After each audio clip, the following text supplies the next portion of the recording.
Good evening everyone. उम्मीद करती हूँ सभी लोग बहुत बढ़िया तरीके से अपनी पढ़ाई कर रहे होंगे और हरियाणा जीके के बहुत सारे इंपॉर्टेंट सेक्शंस हमने पूरे कर लिए। जो एग्जाम में बहुत ज़्यादा बार क्वेश्चंस जिनमें से उठाए जाते हैं, बनाए जाते हैं, वो सब हमने पढ़ लिया। ये लाइट रिफ्लेक्शन तो नहीं डाल रही होगी, एक बार देख लीजिएगा। ठीक है। तो आज हम लोग, कल हमने एक स्टार्ट किया था बहुत important topic, ancient history of Haryana, जिसमें हमने देखा था कि किस तरह से प्राचीन काल में हरियाणा पहले मौर्यों के अधीन रहा। इनफैक्ट चंद्रगुप्त मौर्य ने जो सबसे पहले अपनी सेना का गठन किया वो पंजाब के इलाके में किया और यहाँ से पूर्व की तरफ बढ़ते हुए वो मगध पर पहुंचा और वहां से अखंड भारत का सपना उसने पूरा किया। तो हरियाणा मौर्यों के अधीन रहा। फिर अशोक ने यहाँ, क्योंकि मौर्यों का ही वंशज था, वो तीसरा था, चंद्रगुप्त मौर्य का पोता था, समुद्रगुप्त का बेटा था। तो ये समुद्रगुप्त नहीं, बिंदुसार का, समुद्रगुप्त तो गुप्तों के टाइम में आएगा। तो अशोक ने अपने यहाँ पर हरियाणा में स्तंभ हमें अशोक के टाइम का मिला। हमें अशोक के टाइम का स्तूप मिला जिसमें महात्मा बुद्ध के अवशेष होने के भी साक्ष्य मिले। तो इस तरह हमने देखा कि हमारा हरियाणा पहले मौर्यों के अधीन था। फिर मौर्य धीरे धीरे कमजोर हुए क्योंकि वो क्षत्रिय धर्म का पालन नहीं कर पाए और फिर हरियाणा में एक नई कम्युनिटी का विकास हमने देखा, योद्धेयों का। और योद्धेयों ने दो नदियों के बीच का सबसे उपजाऊ इलाका, जिसको आप कहते हैं जलोढ़ मैदान, इसमें पूरे इलाके में योद्धेयों का जो था वो डंका बजता था और उनकी राजधानी थी प्रकृतनाथ, जिसको आप कहते हैं नौरंगाबाद। ये हमने पढ़ लिया था। औरंगाबाद भी एक जगह है जो पलवल में है, दोनों अलग अलग हैं, इनको मिक्स मत करना। फिर हमने देखा था कि किस तरह से कुनिंद, जो एक छोटी सी कम्युनिटी है अंबाला के आसपास, ये डेवलप हुए। फिर देखा था एक हमने अग्र वाले, अग्रोहा, अग्रसेन महाराज, वैश्य जाति, अग्रवाल जाति को जिसको मानती है हमारा उद्गम स्थल है। फिर इस तरह से एक महेंद्रगढ़ की बेल्ट के आसपास थे राजस्थान तक, जिनको अर्जुनायन कहा गया। इन सब ने मिलकर कुषाणों का विरोध किया था और विम कर्फिसेस हरियाणा पे अपना कंट्रोल नहीं बना पाए थे, लेकिन कोशिश की थी। उनके बेटे कनिष्क ने हरियाणा के इन छोटे मोटे जो लोकल लेवल पे काम कर रहे थे, इन सबको हरा के हरियाणा अपने अंडर ले लिया था और उसकी एक राजधानी मथुरा बनी थी। तो हरियाणा उनके अंडर चला गया था। ये सब हमने देखा कि किस तरह कुषाणों के सिक्के यहाँ मिले, योद्धेयों ने किस चीज की पूजा की, फिर कुनिंदों के सिक्के कहाँ मिले थे, कहाँ अर्जुनायन वालों के। तो ये सब हमने कल पढ़ लिया था। फिर हमने देखा था कि इन सब के बारे में हमें पता कैसे चलता है। तो इन सब के लिए हमारे पास साक्ष्य हैं, या तो पुरातात्विक स्रोत हैं, या कोई लिखी हुई कहानी, कविताएं हैं साहित्यिक स्रोत में, कहीं हमें मुद्राओं से पता चला, कहीं हमें अभिलेखों से पता चला, कहीं शिला पे, चट्टानों पे लिखी बातों से। तो इस तरह करके इन सब चीजों ने क्लियर किया कि हरियाणा कैसा था। कल जो मैं टॉपिक लास्ट में जो पढ़ा रही थी उसका मैंने सिर्फ एक पार्ट पढ़ाया था और कहा था ये डिफिकल्ट लगता है क्योंकि उसको थोड़ा सा वो कॉम्प्लेक्स है। वो अगर आप समझ लेंगे, क्योंकि वो तथ्य है, वो कोई कॉन्सेप्ट नहीं है, तथ्यों पर आधारित है, तो ही आप उसको याद कर पाएंगे, वरना नहीं। उसका एक पोर्शन मैंने पढ़ाया था कल, जिसमें हमने देखा था कि ये जितनी चीजें अब तक पढ़ी, इनका निचोड़ कहाँ से आपको इसके बारे में नॉलेज हुई। तो कल हमने फर्स्ट चैप्टर पढ़ना स्टार्ट किया था, हरियाणा के इतिहास के प्रमुख स्रोत। देखो, इसको चैप्टर नंबर 1 लिखा है किताब में, लेकिन ये लास्ट में पढ़ाया जाता है अब, क्योंकि कंप्लीशन पे आ गए ना। क्योंकि ये तब समझ में आता है जब आपको हरियाणा पूरा समझ में आ जाए, उसके बाद आप समझ पाएंगे कि किस तरह के सोर्सेज आपको किस तरह की इंफॉर्मेशन दे पाए। तो उसी सीरीज में हमने पढ़ना स्टार्ट कर दिया था ये, कि हरियाणा शब्द की उत्पत्ति कहाँ से हुई। कोई कहता है भगवान हरि यानी कृष्ण भगवान की भूमि, कोई कहता है शिव का घर है, कोई कहते हैं अहीरों का घर है। तो इस तरह से अलग अलग, कोई कहते हैं हरा भरा वन है। अलग अलग मान्यताओं के अनुसार हरियाणा शब्द की उत्पत्ति हुई। रज हरियाणे यानी हरियाणा की मिट्टी नाम, या रजे हरियाणे हमारा नाम दिया गया है ऋग्वेद में। फिर श्रीकंठ जनपद भी हमें कहा गया, कुरु जंगल भी हमें कहा गया, बहुधानक्या भी हमें कहा गया, न जाने कितने नाम दिए गए। और एक प्रोफेसर ने तो हमें आर्यन, इस एरिया को नाम दे दिया था आर्यन। तो ये सब हमने कल पढ़ लिया था। ठीक है, इसकी उत्पत्ति कैसे हुई, क्या हुई, ये सारा टेबल मैंने आपको पढ़ाया था कि आर्यन, फिर श्रीकंठ जनपद, ये बहुत आते हैं एग्जाम में। बहुधान्यक, रज हरियाणे, नकुल दिग्विजय में याद करो, कल बात की थी, रोहतक इसका शहर का वर्णन था। तो इस तरह से दिव्यावदान में आपके वर्णन था आपके हरियाणा का। फिर एक लोहाचार्य जी थे, जैन बहुत बड़े महात्मा हुए, गुरु हुए, उन्होंने हमारे हरियाणा में अपना डेरा डाला था, उनके बारे में। तो ये सारी चीजें कल हमने पढ़ ली थी, इसका मतलब। और ये सब ये बहुत बार एग्जाम्स में आ चुका, अगर आपने पढ़ा होगा, एग्जाम देखे होंगे तो आपको पता होगा। साहित्यिक मैंने बताया था, वेदों में ये ब्रह्म प्रदेश था, यहीं से कहते हैं कि ब्रह्मा जी ने सृष्टि की शुरुआत की थी, ये सारा कल बता दिया था। नकुल दिग्विजय में हमारे रोहतक शहर का वर्णन। फिर अष्टाध्यायी, पाणिनि, पतंजलि, महाभाष्य बार बार आए थे। दिव्यावदान, मंजूश्री कल्प, ये सारी चीजें कल बताई थी। हर्षचरित, बाण भट्ट ने जो लिखी थी, इन सब में आपके बारे में बातचीत हुई थी। शतपथ ब्राह्मण, आरण्य ग्रंथ, उपनिषदों में पता नहीं कितने सारी किताबों में आपका नाम आया था। ठीक है, ये महाभारत के बारे में बताया था। मंजीमणि निकाय, दिव्यावदान, बौद्ध किताबें, 16 महाजनपदों की जानकारी देती हैं, ये सब बता दिया था। नवीन पुस्तकों में बताया था, जो आज के टाइम को रिलेट करके लिखते हैं वो भी कहते हैं किस तरह से हरियाणा पुराने टाइम में था। ठीक है, इतिहास की जानकारी देने वाली किताबें ये उतनी इंपॉर्टेंट नहीं थी सारी, सिर्फ एक रीडिंग के लिए मैंने डलवाई थी। ये पढ़ना था हमें। कल हमने खत्म किया था साहित्यिक पर, किताबों पर, जिसमें कि हमने अष्टाध्यायी किताब की बात की थी, हमने दिव्यावदान की बात की थी, मंजीमणि निकाय की बात की थी और हर्षचरित की बात की थी, वो सब बुक्स थी। आज टॉपिक है पुरातात्विक सामग्री। पुरातात्विक मतलब कोई उस टाइम के कोई सामान मिले, जैसे किताब मिलना तो साहित्यिक था, पुरातात्विक में आ जाती है आपकी कोई चट्टान लिखी हुई मिली, कोई स्तंभ लेख मिला, कहीं कोई ईंट मिल गई। जैसे आपने सुना होगा सारे गामा पाधा निसा, ये जो 7 स्वर हैं ये लिखे मिले। और ऐसे ही आपके जो 12 खड़ी है ना, क का की मात्राओं वाली, वो भी लिखी मिली है हमारे सुध यमुना नगर में। तो अगर कहीं पे कुछ लिखा हुआ मिला है, कागज पे नहीं, किसी किताब में नहीं, किसी चट्टान पर, किसी घर की कहीं पर, किसी इस तरह की चीज पर, या कोई इस तरह का स्तंभ लेख मिला, तो उसको आप पुरातात्विक सामग्री में गिनते हैं। ठीक है, तो ये बहुत सारी जो हमारी सभ्यता का विकास हुआ, ये मेनली आपकी 4 नदियां थी। कौन सी 4 नदियां? एक तो आपकी यमुना और घग्गर जो आज की है, और पुरानी की बात करूं तो सरस्वती और दृष्टवती, ये 4 इंपॉर्टेंट नदियां हैं हरियाणा की। कौन कौन सी बताई? आज की घग्गर और यमुना, और प्राचीन इतिहास की पढ़ें तो सरस्वती और दृष्टवती। साउथ तक आपकी साहिबी नदी तक ये फैला हुआ था सारा एरिया, जिसमें कि इतिहास गवाह है कि यहाँ बहुत सारे लोगों ने राजकाज किया। बड़ी बड़ी सभ्यताओं की शुरुआत इसी कल्चर से, इसी एरिया से हुई। तो उसके बारे में आज पढ़ेंगे पुरातात्विक सामग्री में। ये सिर्फ नाम आपको ध्यान रखने हैं, जो पढ़ाऊं उनके नाम सुनते जाना, फिर बैठ के याद करना। इस पर टाइम देना पड़ेगा। ये मान के चलो कि 3-4 दिन में तैयार होने वाला टॉपिक है। मैंने आपको पढ़ा दिया भाई खोखरा कोट में ये हुआ, योद्धियों के ये वाले सिक्के वहां मिले, तो आपको खोखरा कोट कहाँ है ये लर्न करना पड़ेगा। या योद्धियों के सिक्के कहाँ मिले, हर्ष की तांबे की मुद्रा कहाँ मिली, शेष शैया पर लेटे विष्णु की मूर्ति कहाँ मिली, सूर्य भगवान की मूर्ति, ये मैंने पढ़ा दिया, लेकिन तुम्हें याद अपने आप करना पड़ेगा। ये ऐसे पढ़ाने से बात नहीं बनती। ठीक है, आप देखते हैं पुरातात्विक में। पुरातात्विक अन्वेषण, अन्वेषण होता है खोज करना, रिसर्च करना, और खुदाइयों से प्राप्त होने वाली पुरातात्विक महत्व की सामग्री को अध्ययन की सुविधा से हम 4 भागों में बांटते हैं। एक है अभिलेख, रिकॉर्ड, जो कहीं चट्टानों पर, स्तंभों पर, जैसे अशोक ने लिखवाए थे ना, ब्राह्मी लिपि में, ग्रीक में, अरमाइक में, याद होंगे आपको, तो वो अशोक के इस तरह के मिल गए। फिर सिक्के और मुद्रांक मिले, जैसे मौर्यों के सिक्के मिले जिसमें मयूर बना हुआ था, रजत मुद्राएं थी। फिर गुप्तों के सिक्के मिले जो सोने के थे। फिर ऐसे ही हिंद यवन सिक्के मिले जो पहले सोने के सिक्के थे। किसी के सोने के सिक्के पे गरुड़ की प्रतिमा मिली, किसी के सोने के सिक्के पे कार्तिकेय की पिक्चर मिली। तो इनसे भी आपको पता चला। मुद्रांक मतलब मुद्रा वाले सिक्के। मूर्तियों से आपको अंदाजा लगा, कहीं बौद्ध धर्म से जुड़ी मूर्तियां मिली, कहीं जैन धर्म की, कहीं हिंदू धर्म की, तो आपको आइडिया लगा कि इस जगह ये वाला कल्चर, इस तरह के लोग थे। ठीक है, और स्मारक, जैसे स्तूप बने मिले, विहार बने मिले, हमें मंदिर बने मिले, तो इन सबसे हमें आइडिया लगा कि कैसा था हमारा हरियाणा। ये तरीके हैं आपके बारे में जानने के। तो स्मारक, मूर्तियां, सिक्के और अभिलेख। ठीक है, 1933-34 में H.L. श्रीवास्तव ने द्वारा सरस्वती नदी के दक्षिणी किनारे पर अवस्थित थेह पोलर की खुदाई की गई। यानी अंग्रेजों के टाइम में ही सरस्वती नदी के किनारे पर एक खुदाई करके देखा कि क्या कुछ निकलता है। थेह पोलर जगह का नाम, छोटी सी जगह। थेह पोलर से बहुत सारे आहत सिक्के मिले, पंच्ड कॉइन्स, पंच्ड मार्क बोलते हैं ना इनको। जो स्टार्टिंग में आपके सिक्के थे ना, वो कोई बहुत बड़ी टकसाल नहीं होती थी, मुश्किल से तांबे और इसके सिक्के बनाते थे, उनपे एक निशान, राजकीय चिन्ह लगाते थे, तो उनको बोलते थे पंच्ड मार्क्स। राजा का कोई मान लीजिए राजा की पिक्चर है या किसी जानवर की पिक्चर है, तो वो पंच्ड मार्क्स कॉइन्स थे। तो कहाँ मिले ये? थेह पोलर से।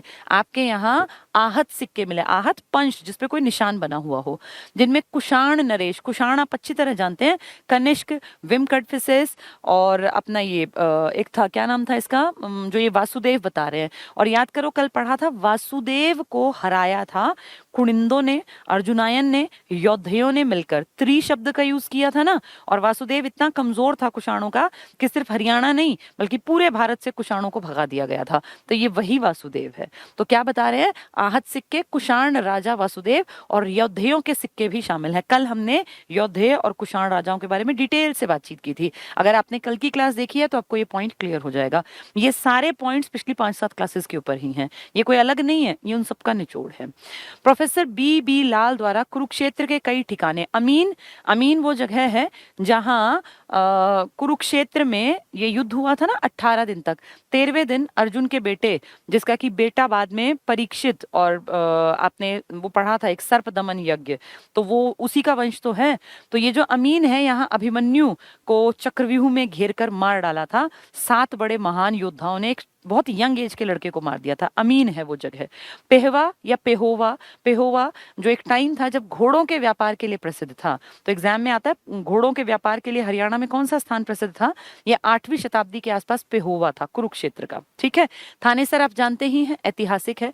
आदि स्थानों का सर्वेक्षण किया जहां से अति महत्वपूर्ण पुरातत्व सामग्री इकट्ठी की गई। तो इन इलाकों से, अब जैसे मैंने जो एग्जाम्पल दिए ये पुरातत्व के ही तो एग्जाम्पल हैं, तो ये इलाके अगर आपने पढ़े हुए हैं, सुने हुए हैं, तो बहुत आसान है आपको याद करना। पंजाब यूनिवर्सिटी के तत्वावधान में 64-65 में सुध कहाँ है आपका? यमुनानगर में। और 68 में मीताथल आपका भिवानी में है, जहां हड़प्पा टाइम की बहुत सारी चीजें मिली। इस सुध में ना 12 खड़ी जानते हो, क का की कू जो मात्राएं होती हैं बच्चों को सिखाई जाती है ना, वो सब 12 खड़ी के जो एग्जाम्पल मिला सबसे पहला वो सुध में मिला। मीताथल भिवानी में आपको हड़प्पा और हड़प्पा के आसपास के टाइम के सारे चीजें मिली। सीसवाल सभ्यता, सीसवाल बेसिकली एक गांव है और सीसवाल हिसार में पड़ता है, और ये सभ्यता हड़प्पा से भी प्राचीन सभ्यता है। तो इसीलिए हड़प्पा से भी प्राचीन अगर पूछेंगे तो आप कहेंगे हमारे यहाँ सीसवाल और हाकड़ा। जिन लोगों ने नदियां पढ़ रखी हैं उनको पता है, इस घग्गर को ही राजस्थान में एंटर करने के बाद आगे हाकड़ा नाम से बुलाया जाता है। तो जिसको आप घग्गर कहते हैं हरियाणा में, वही राजस्थान जाके और पाकिस्तान में तो अगर वो निकलती है, पानी बचता है, तो उसका नाम ही हाकड़ा रिवर है। तो ये हाकड़ा के आसपास की सभ्यता और आपकी सीसवाल की सभ्यता, सीसवाल गांव का नाम है, ये सभ्यता हड़प्पा से भी पुरानी है। तो ये अगर कहें एग्जाम में कि हड़प्पा से भी प्राचीन सभ्यता के अंश कहाँ मिले, तो आप कहेंगे हमारे सीसवाल में जो हिसार में है और हाकड़ा में, ये हड़प्पा से भी पुराने हैं। ठीक है, तो ये इंपॉर्टेंट है, सीसवाल की खुदाई की गई। ये सारा वही है जो आप पढ़ोगे ना, मैं सिर्फ एक बार पढ़ के बोल देती हूँ ताकि आपको ये याद भी रह जाए। एग्जाम में आप पीडीएफ में देखोगे, किताब में, तो समझ में आ जाएगा। यमुनानगर में लिखा है कपाल मोचन में एक गुरुद्वारा भी है और कपाल मोचन में एक मंदिर भी है। तो कपाल मोचन का अधूरा अभिलेख है, आधा अधूरा अभिलेख है कपाल मोचन में, यमुनानगर में। एक इसमें लिखा है चौहान शासक था विग्रहराज, उसके 3 अभिलेख हैं आपके यमुनानगर में। तो कपाल मोचन का अधूरा और एक चौहान राजा के 3 अभिलेख। ठीक है, यही लिखा है। आपको नहीं दिख रहा, कोई बात नहीं, कोई दिक्कत नहीं है, मैं ये पढ़ के बता देती हूँ। आप पीडीएफ में देखोगे ना, बुक में, इसमें तो बहुत आसान है। यमुनानगर में सुध पड़ता है, जिसका मैं भी जिक्र भी कर रही थी, 12 खड़ी वाला। जगाधरी के पास 12 खड़ी अभिलेख है, तो 12 खड़ी आते ही सुध आना चाहिए। विग्रहराज चौहान के 3 अभिलेख कहाँ हैं आपके? यमुनानगर में। ये याद रखने हैं आपको, ये एग्जाम में पूछे जाते हैं। कपाल मोचन का अधूरा अभिलेख कहाँ है? तो यमुनानगर। पूछेंगे अधूरा अभिलेख, तो आप कहोगे कपाल मोचन का है जी यमुनानगर में। सुध में 12 खड़ी है और चौहान राजा था विग्रहराज, उसके 3 अभिलेख भी आपको यमुनानगर में। कपाल मोचन अधूरा, सुध 12 खड़ी। ठीक है, नेक्स्ट है करनाल में दे दिया, करनाल का खरोष्ठी लिपि का कोई लेख मिला है। तो ये लिपि थी ना आपकी ब्राह्मी, खरोष्ठी, अरमाइक, ग्रीक, अशोक के टाइम में, तो करनाल में खरोष्ठी लिपि का एक अभिलेख मिला। ठीक है, ये हो गए सारे। इसके बाद यहाँ सोनीपत में तांबे का अभिलेख मिला, ताम्र अभिलेख। और याद करो, बताया था हर्ष के टाइम की, हर्षकालीन मुद्राएं, तांबे की मुद्राएं मिली, 600+ मुद्राएं मिली थी हरियाणा के सोनीपत में। तो अगर पूछेंगे हर्षकालीन मुद्राएं, ताम्र मुद्राएं कहाँ मिली, तो सोनीपत में, वही ताम्र लिखा हुआ है। इसके बाद देखो नीचे कुछ नहीं है, साइड में आते हैं भिवानी में। तो कह रहे हैं 3री-4थी शताब्दी के अभिलेख तोशाम से मिले हैं। तोशाम की 12 दरी आपने पर्यटन में पढ़ा हुआ है। तो तोशाम की पहाड़ियां हैं जहाँ पे की मिनरल्स की भी खोज की जाती है। और आप जानते होंगे भिवानी में ही लौह अयस्क, निम्न क्वालिटी का ही सही, लेकिन लोहे की पट्टियां हैं। तो इसी तोशाम में 2 अभिलेख मिले हैं जो कि 3री, 4थी, 5वीं शताब्दियों के पुराने। मतलब हिसार में लिखा है गुजरी महल। ये मैंने आपको मिडिएवल हरियाणा की हिस्ट्री में बताया था। गुजरी एक महिला थी जिससे की शादी की थी फिरोज शाह तुगलक ने, उसने इसके लिए गुजरी महल बनवाया था हिसार में। वहीं लाट की मस्जिद है, तो वही लिखा है हिसार के गुजरी महल के स्तंभ पर 8 लेखों वाला स्तंभ लेख। कहते हैं हिसार के जो एक स्तंभ है ना, बहुत लोग कहते हैं अशोक का था, बाद में इसको अशोक का नामो निशान मिटा के और फिरोज शाह तुगलक ने अपने नाम से इसको कि भाई मेरे नाम से प्रसिद्ध हो ये इतिहास में।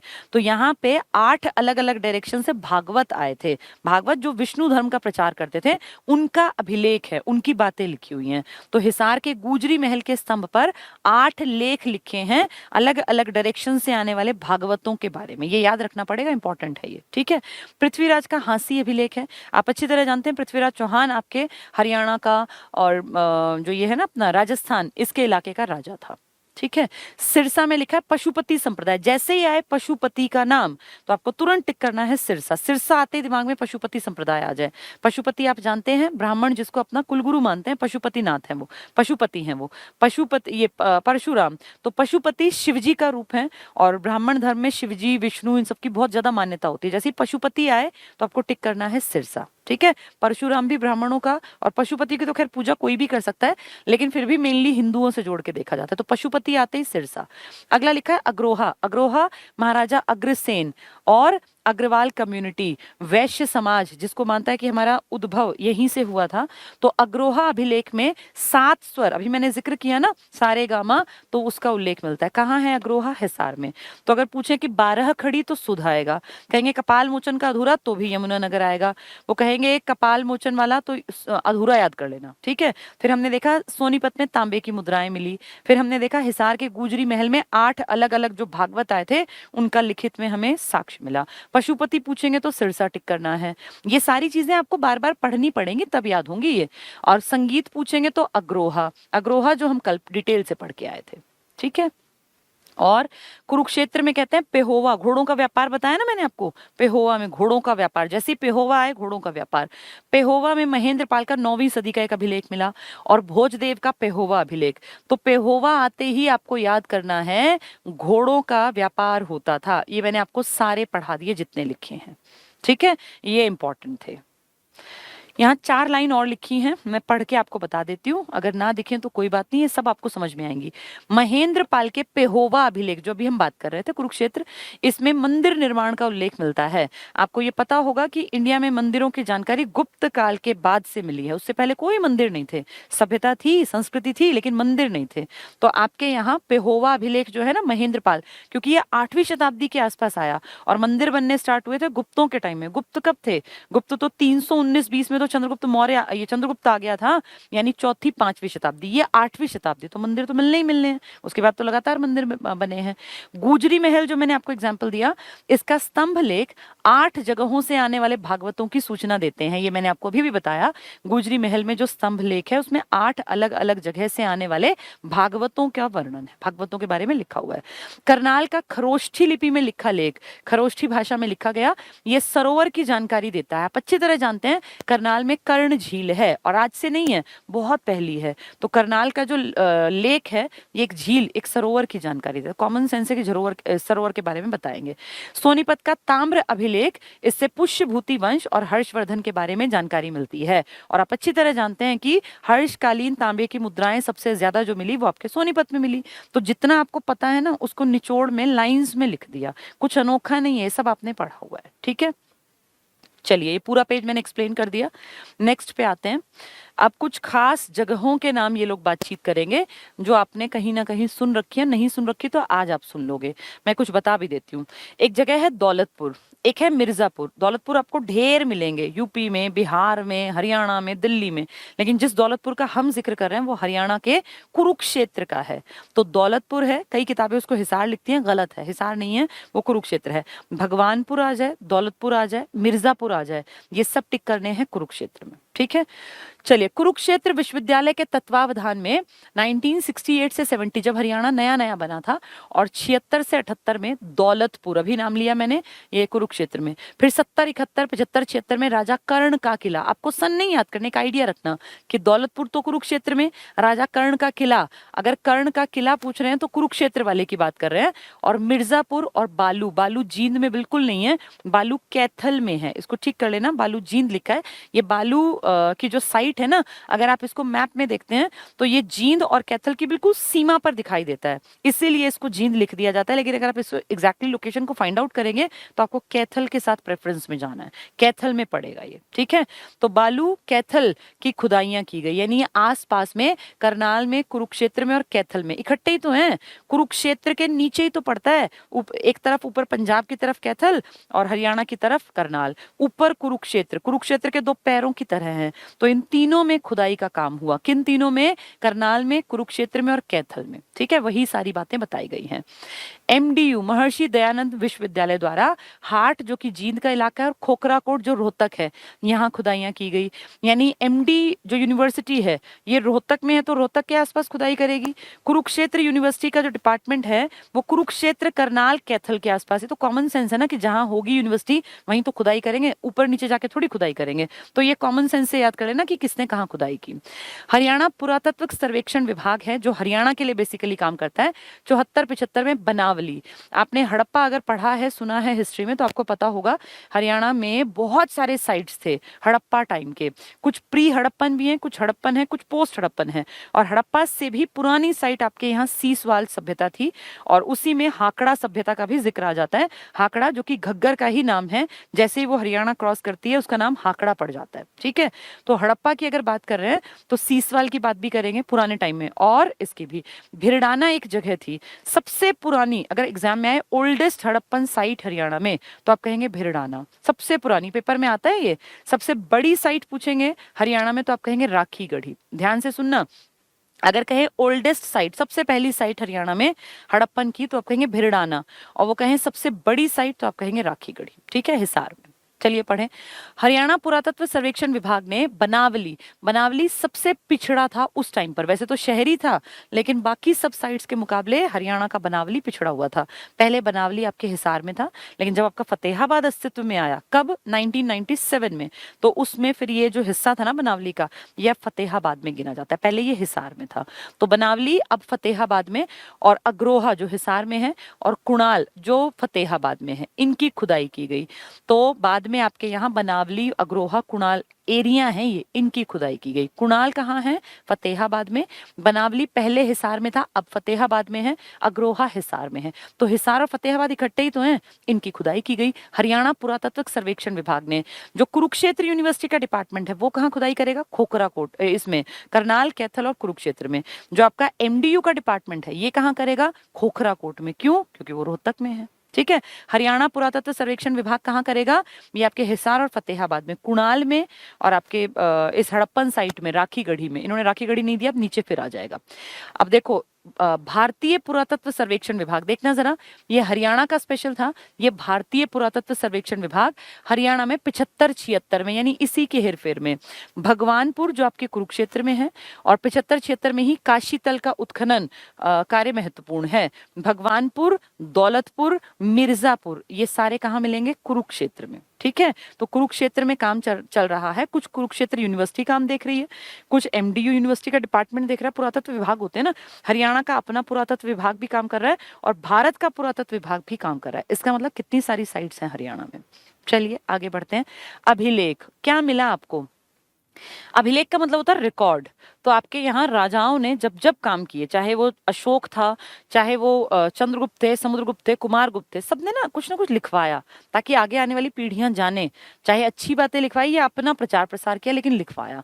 तो ये कह रहे हैं अभिलेख 5 तरह के होते हैं। धार्मिक लेख, जिनमें धर्म से जुड़ी बातें लिखी जाती हैं कि भाई धर्म की ये करनी चाहिए, धर्म अच्छी चीज है। जैसे धम्म के बारे में आपने सुना होगा, अशोक ने धम्म का बहुत प्रचार प्रसार किया, तो वो धम्म ये धार्मिक टाइप का था। प्रशंसनात्मक लेख होते हैं जो अपनी प्रशंसा के लिए लिखे जाएं। जैसे हरिशेन ने लिखा था समुद्रगुप्त के लिए कि हमारे राजा ने पूरे भूमंडल को बांध दिया। प्रयाग प्रशस्ति लिखी थी ना, प्रयाग में उसकी बड़ाई लिखी थी। ये प्रशंसनात्मक लेख थे। तीसरा है स्मारक लेख, जो कोई किसी चीज की स्मृति में बना दिया जाए, जैसे महात्मा बुद्ध के लिए कुछ लिखवा दिया जाए, स्मारक लेख हो गया। एक है आज्ञा पत्र, राजा आज्ञा दे कि भाई मैं फला राजा अशोक सबको आज्ञा देता हूं कि पशु बलि कोई नहीं, करेगा, तो ये आज्ञा हो गया। और एक है दान पत्र, जैसे कोई दान दिया बड़ा, जैसे कहीं सातवाहन राजा थे तो उन्होंने जब बौद्धों को जमीन दान दी तो उन्होंने नाना घाट अभिलेख में लिखवाया कि इस तरह से हमने बौद्ध धर्म के लोगों को उनके विहार और स्तूप और ये बनाने के लिए जमीन दान दी। तो अपने बारे में लिखवाना, धर्म के बारे में लिखवाना, अपनी प्रशंसा के बारे में लिखवाना, दिए हुए दान के बारे में लिखवाना, 5 तरह के अभिलेख होते हैं। ठीक है, धार्मिक, प्रशंसा वाले, स्मारक जो किसी चीज की याद दिलाए, आज्ञा देने वाले, और दान, ये 5 तरह के अभिलेख रिकॉर्ड होते हैं। अब ये है पूरा अवशेष और उनके प्राप्ति स्थल। तो ये सब अब आपको याद करने हैं। इनको याद करने का तरीका क्या होता है, पहले ध्यान से सुनो, फिर इनको 3-4 बार देख देख के पढ़ना, फिर 5-5 करके याद करना कि ऊपर के 5 याद किए, फिर अपना एक साइड हाथ रखा, फिर देखा कि मुझे आ रहा है कि नहीं आ रहा। इस तरह से याद किया जाता है। ये याद करने पड़ेंगे, इनमें समझने का पॉइंट नहीं है। ये तो बस इतना है कि पूरे हरियाणा में कहीं ना कहीं कुछ ना कुछ मिला है। अब क्या कहाँ क्या मिला, पेपर में 1 आएगा, उस 1 नंबर के लिए जद्दोजहद करनी पड़ेगी, याद करना पड़ेगा। मौर्यकालीन स्तूप और अवशेष, तो मौर्यों के टाइम के स्तूप और अवशेष वैसे तो पूरे हरियाणा में कई जगह मिले, लेकिन फतेहाबाद और हिसार में मेन मिले हैं। ठीक है, हड़प्पा सभ्यता से पहले की सभ्यता कौन सी बताई मैंने, एक हाकड़ा और एक सीसवाल सभ्यता। तो उससे पहले की सभ्यता के आभूषण, उनके गहने और अवशेष कहाँ मिले, कुनाल। कुनाल पहले हिसार में था, लेकिन अब कुनाल कहाँ है, फतेहाबाद में। ठीक है, ये जगह बदल जाती है जब जिला नया बन जाता है। नेक्स्ट है हड़प्पा काल की सभ्यता के अवशेष, तो बहुत जगह मिले। मीताथल भिवानी में एक मेन है, बाकी बहुत सारे मेन हैं, उसके अलावा भी पढ़ेंगे। कुषाण के टाइम के सोने और तांबे के सिक्के कहाँ मिले, कुषाण राजा, यानी ये कनिष्क की बात कर रहे हैं, ये वासुदेव की बात कर रहे हैं, विम कडफिसेस की बात कर रहे हैं। तो कुषाणों के सोने और तांबे के सिक्के मीताथल, इन्होंने योद्धेयों को ही तो हटाया था ना भाई, योद्धेयों को हटाया था, उनको हराया था, तो ये भिवानी के आसपास, तो उनकी राजधानी भी तो वहीं थी, उसी के आसपास, तो वहीं इनके सिक्के मिले। इंडो ग्रीक सिक्के मिले खोखरा कोट रोहतक में।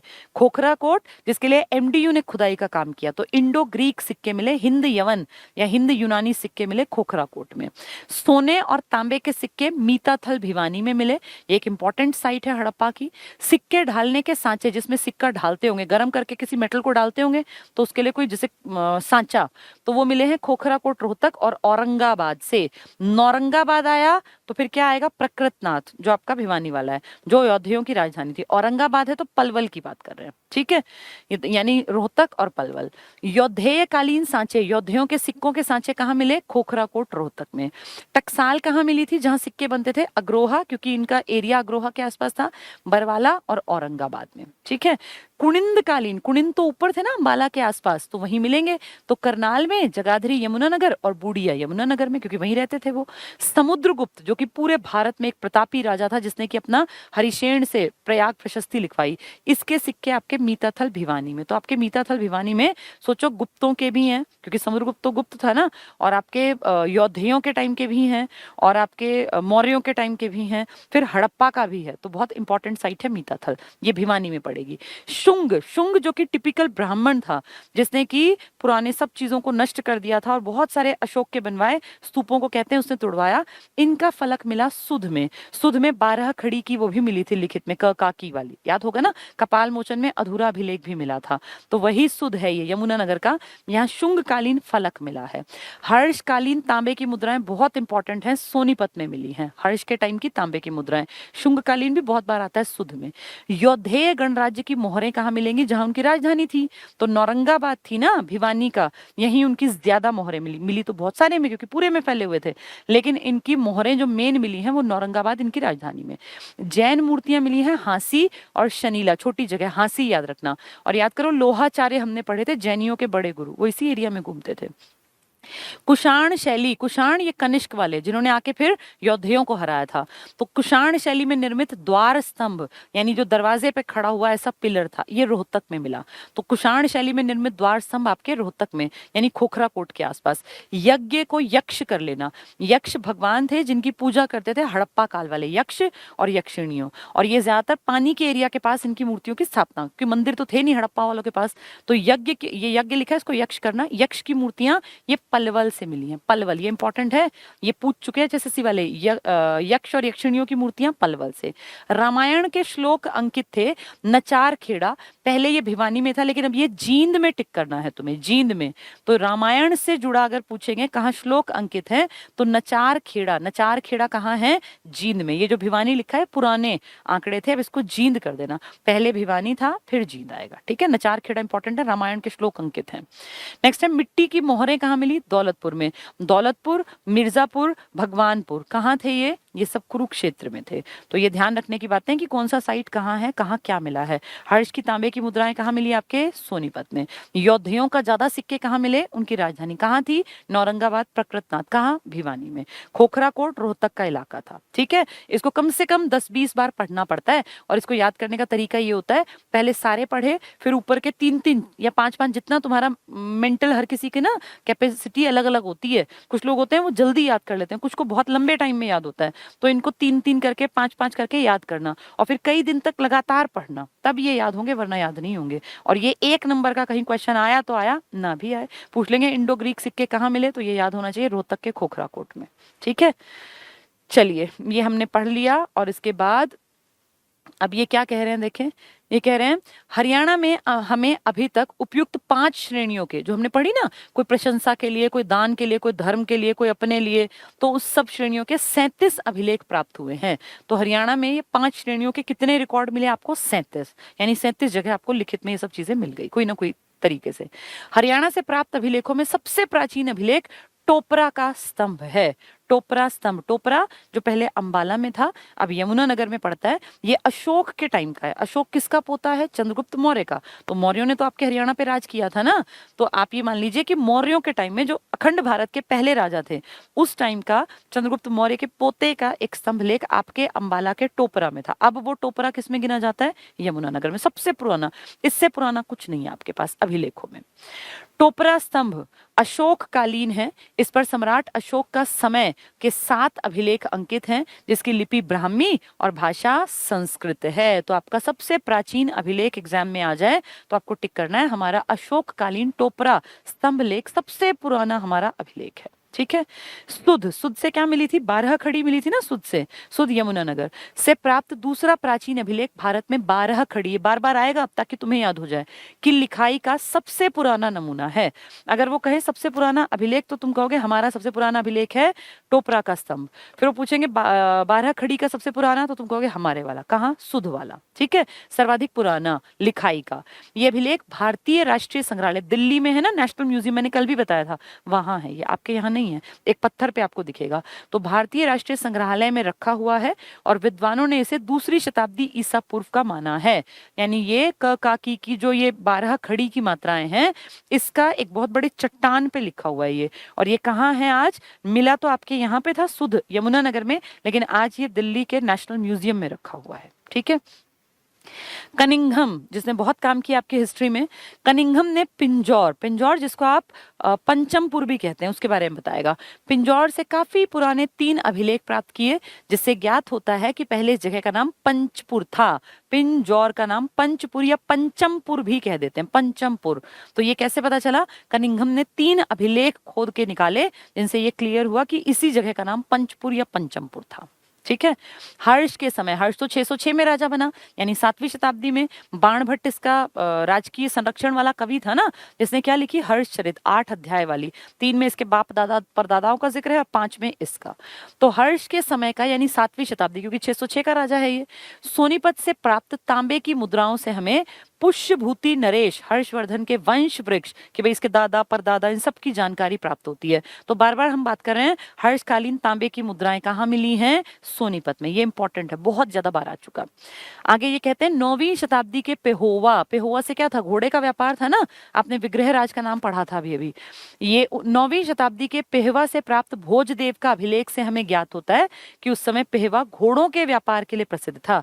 तो एग्जाम में आ जाएगा, क्या कहीं के अभिलेख से ये प्राप्त पता चला है कि यहाँ घोड़ों का व्यापार था? बिल्कुल, पेहोवा के अभिलेख से। ये 800 कुछ में राजा हुए थे, जब आपके यहाँ मध्यकाल की स्टार्टिंग होने वाली थी तब। तो ये किसका था? ये भोजदेव का अभिलेख।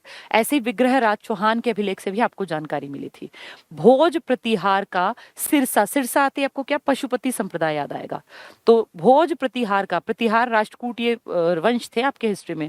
सिरसा से प्राप्त अभिलेख हरियाणा के धार्मिक इतिहास, विशेषकर शैव संप्रदाय, मैंने बताया था ना, ये पशुपतिनाथ शिव माने जाते हैं और शैव और वैष्णव हिंदू धर्म के हैं जो ज्यादा मान्यता है। तो शैव संप्रदाय के पशुपति पंथ पर प्रकाश डालता है। तो सिरसा से आपके पशुपति संप्रदाय का या शैव संप्रदाय का पता चलता है। घोड़ों का व्यापार आया तो आप क्या टिक करेंगे? पेहुआ। अगर पूछेंगे पशुपति या शैव तो आप टिक करेंगे सिरसा। ये याद करने पड़ेंगे। सुध से 12 खड़ी का, ठीक है, और कपाल मोचन से अधूरा अभिलेख मिला था। नेक्स्ट देखें, अग्रोहा से प्राप्त टैबलेट। टैबलेट आज वाला टैब नहीं है, ये ईंट का नाम है, ईंट को बोल रहे हैं। ये एक ईंट पे सारे गामा लिखा हुआ था ना, वही। तो अग्रोहा से प्राप्त टैबलेट मत सोच लेना, इसको ईंट सोचना। शायद संगीत के इतिहास में सबसे पुरानी पुरातात्विक सामग्री है। संगीत बहुत पुराना हो सकता है, लेकिन लिखित में सा रे गा मा पा धा नी, ये 7 स्वर है ना, तो इन सातों की जानकारी एक ईंट से आपको मिली। और वो ईंट कहाँ मिली आपको? वो मिली अग्रोहा यानी हिसार में। इस पर नी धा पा मा रे सा, मतलब उल्टा सीधा लिख दिया है, आदि अंकित हैं। तो संगीत के 7 स्वर तो पहले से थे, लेकिन ये लिखित में पहली जानकारी एक ईंट से आपको मिली, जो आपके अग्रोहा से मिली है। और 12 खड़ी आपके सुध से मिली है, ठीक है। कपाल मोचन का अधूरा अभिलेख भी आपको यमुनानगर में देखने को मिला। घोड़ों की जानकारी, व्यापार की जानकारी आपको पेहुवा से मिली। पशुपति आया तो आपको शिव, ये याद करना है, शिवजी तो है ही, सिरसा, ठीक है। आगे कहते हैं हांसी से प्राप्त पृथ्वीराज द्वितीय। हांसी याद होगा ना, पृथ्वीराज चौहान। हांसी में इनका किला था, जिसको असीरगढ़ का किला भी कहते थे, या आसी का किला, क्योंकि इसका पुराना नाम आसी था। तो हांसी से प्राप्त पृथ्वीराज द्वितीय के समय का अभिलेख इस स्थान के सामरिक महत्व को, कि इसकी इंपॉर्टेंस कितनी थी, कि पृथ्वीराज चौहान के टाइम पर ये इलाका इंपॉर्टेंट था हांसी का। लाडनू, लाडनू आपका राजस्थान। अब राजस्थान पता है क्या कहेगा? वो कहेगा हरियाणा की राजधानी दिल्ली थी। तो वो हमें किसी की राजधानी नहीं मान रहा, वो कह रहा है हरियाणा की राजधानी दिल्ली। आप नहीं कह रहे, नागौर राजस्थान में ऐसा लिखा हुआ है। लाडनू नागौर के शिलालेख से पता चलता है कि दिल्ली हरियाणा प्रदेश की राजधानी थी। तो पूछ लेंगे कि किस अभिलेख से ये जानकारी मिली कि दिल्ली हरियाणा की राजधानी थी, जो कभी रही ही नहीं थी? तो आप कहेंगे लाडनू। कहाँ पड़ेगा? नागौर। नागौर याद है, राजस्थान का वो इलाका जहां सबसे पहले पंचायती राज स्टार्ट हुआ था 2 अक्टूबर 1959 को। तो वही लाडनू, नागौर, ठीक है। तो नागौर में क्या लिखा है इस पे, कि दिल्ली हरियाणा की राजधानी है, जो कि कभी थी भी नहीं। विग्रहराज चतुर्थ के 3 अभिलेख अभी पढ़ के आए हम। टोपरा, ये तोपड़ा है ना, इसको ठीक कर लेना, ये टोपरा है, टोपरा। ये टाइपिस्ट थोड़ी बहुत मिस्टेक कर सकते हैं, वो भी इंसान है, इंसान से गलती हो जाती है। तो ये टोपरा की लाट पर अंकित है। टोपरा जो पहले अंबाला में था, अब यमुनानगर में गिना जाता है। वहां के अभिलेख में 3 अभिलेख विग्रहराज चतुर्थ के हैं। ये चौहानों का लड़का है, जिससे पता चलता है कि उसने विंध्य पर्वत और हिमालय के बीच का बड़ा भाग जीतकर मलेच्छों को यहाँ से खदेड़ा था। तो अपनी तो भैया अपनी प्रशंसा तो सब करते हैं, तो इसने भी कर दी, 3 अभिलेख लिखवा दिए। सोमेश्वर, ये हमारे काम का नहीं है, राजस्थान का है। सोमेश्वर का बिजौलिया उदयपुर अभिलेख चौहान नरेशों की वंशावली, दिल्ली, हांसी प्रसिद्ध नगरों के बारे में बताता है। तो यानी हमारे बारे में चौहानों के, क्योंकि चौहान तो राजस्थान के थे ना, उनके अभिलेखों में भी हमारे हरियाणा का नाम आया है। यमुनानगर, यमुनानगर में अभी आपने सुध पढ़ा, कपाल मोचन का अधूरा अभिलेख। सेम बातें रिपीट करके लिखवाई हैं ताकि आपको याद हो जाए, वरना टफ लगती है। कपाल मोचन का अधूरा अभिलेख है यमुनानगर में। 12 खड़ी की लिखाई का अभिलेख है, सुध जगाधरी से मिला। ये पहला 12 खड़ी का लिखित में अभिलेख है। जैसे सारेगामा कहाँ मिला? अग्रोहा हिसार में। भिवानी तालाबों की जानकारी देने वाला एक अभिलेख है, तोशाम अभिलेख। विष्णु भगत शोभगाता अभिलेख 4वीं सदी का अभिलेख है। तो ये भिवानी में तालाबों की जानकारी के लिए कोई लेख लिखा गया था भिवानी में, ठीक है। नेक्स्ट है करनाल, तो करनाल में सरोवर की जानकारी मिलेगी। तो सरोवर की जानकारी देने वाला खरोष्ठी लिपि का अभिलेख है करनाल में। हिसार में देखो वो ईंट मिली ना, तो 7 स्वरों वाला अभिलेख है अग्रोहा। गुजरी महल के स्तंभ पर 8 अलग अलग दिशाओं से आने वाले भागवतों का भी जिक्र है। तो ये हम बार बार बात कर रहे हैं इस बारे में। तो पूछेंगे 8 अलग अलग दिशाओं से आने वाले भागवतों की जानकारी देने वाला कौन सा है? तो आप कहोगे गुजरी महल में जो स्तंभ लेख है उस पर है ये जानकारी। वो कहेंगे सारेगामा पहली बार कहाँ लिखित में मिला? तो आप कहोगे हमारे हरियाणा के हिसार में मिला, अग्रोहा में। वो कहेंगे 12 खड़ी का एग्जाम्पल, तो आप कहोगे सुध में है जी पहला। वो कहेंगे सबसे प्राचीन बताओ, तो आप कहोगे टोपरा का, अशोक का जो स्तंभ था ना वो सबसे प्राचीन है, उससे पुराना कुछ नहीं है। फतेहाबाद में बादशाह हुमायूं का कोई अभिलेख मिला है। तो हुमायूं तो बहुत पुराना तो नहीं है, हुमायूं तो अगर आप देख रहे हैं तो ये मान लीजिए 1530 से 1540 के बीच में था, फिर 1555 से 56 के बीच में कुछ महीने रहा था। तो ये बादशाह हुमायूं का फतेहाबाद में। सिरसा फिर से आ गया, पशुपति संप्रदाय, जैसे ही सिरसा आए, शैव मत पशुपति संप्रदाय, सीधे सिरसा टिक करना है, ठीक है। कुरुक्षेत्र तो लाओस देश था, आज भी है लाओस, LAOS उसकी स्पेलिंग लिखते हैं, वियंतियाने उसकी राजधानी है। लाओस छोटा सा देश है, आपकी जो ये पट्टी है ना अंडमान निकोबार की, इसके आगे की तरफ की बेल्ट में लाओस, कंबोडिया, वियतनाम, तुमने सुने हो ये नाम तो ये पढ़ते हैं। लाओस देश के राजा थे कोई दिवंका, सोचो कितनी दूर का राजा, वो आपके कुरुक्षेत्र की बात करेगा। का कुरुक्षेत्र की प्रशंसा करने वाला अभिलेख है। तो लाओस देश के राजा, जो आज भी एक देश है, वियंतियाने जिसकी राजधानी है, राजा का नाम था दिवंका, इसने कुरुक्षेत्र की बड़ाई की है। इसका मतलब कुरुक्षेत्र का डंका बजता होगा, तभी कोई लिखेगा इसके बारे में। 9वीं शताब्दी का भोजदेव, अब फिर पेहोवा आ गया, पेहोवा घोड़ों का व्यापार याद करना है। 9वीं शताब्दी मतलब 800 प्लस में भोजदेव का पेहोवा अभिलेख किसकी जानकारी देगा? घोड़ों के व्यापार की। लाडनू अभिलेख नागौर वाला क्या बताएगा कि दिल्ली हमारी राजधानी थी हरियाणा की, देख लेना।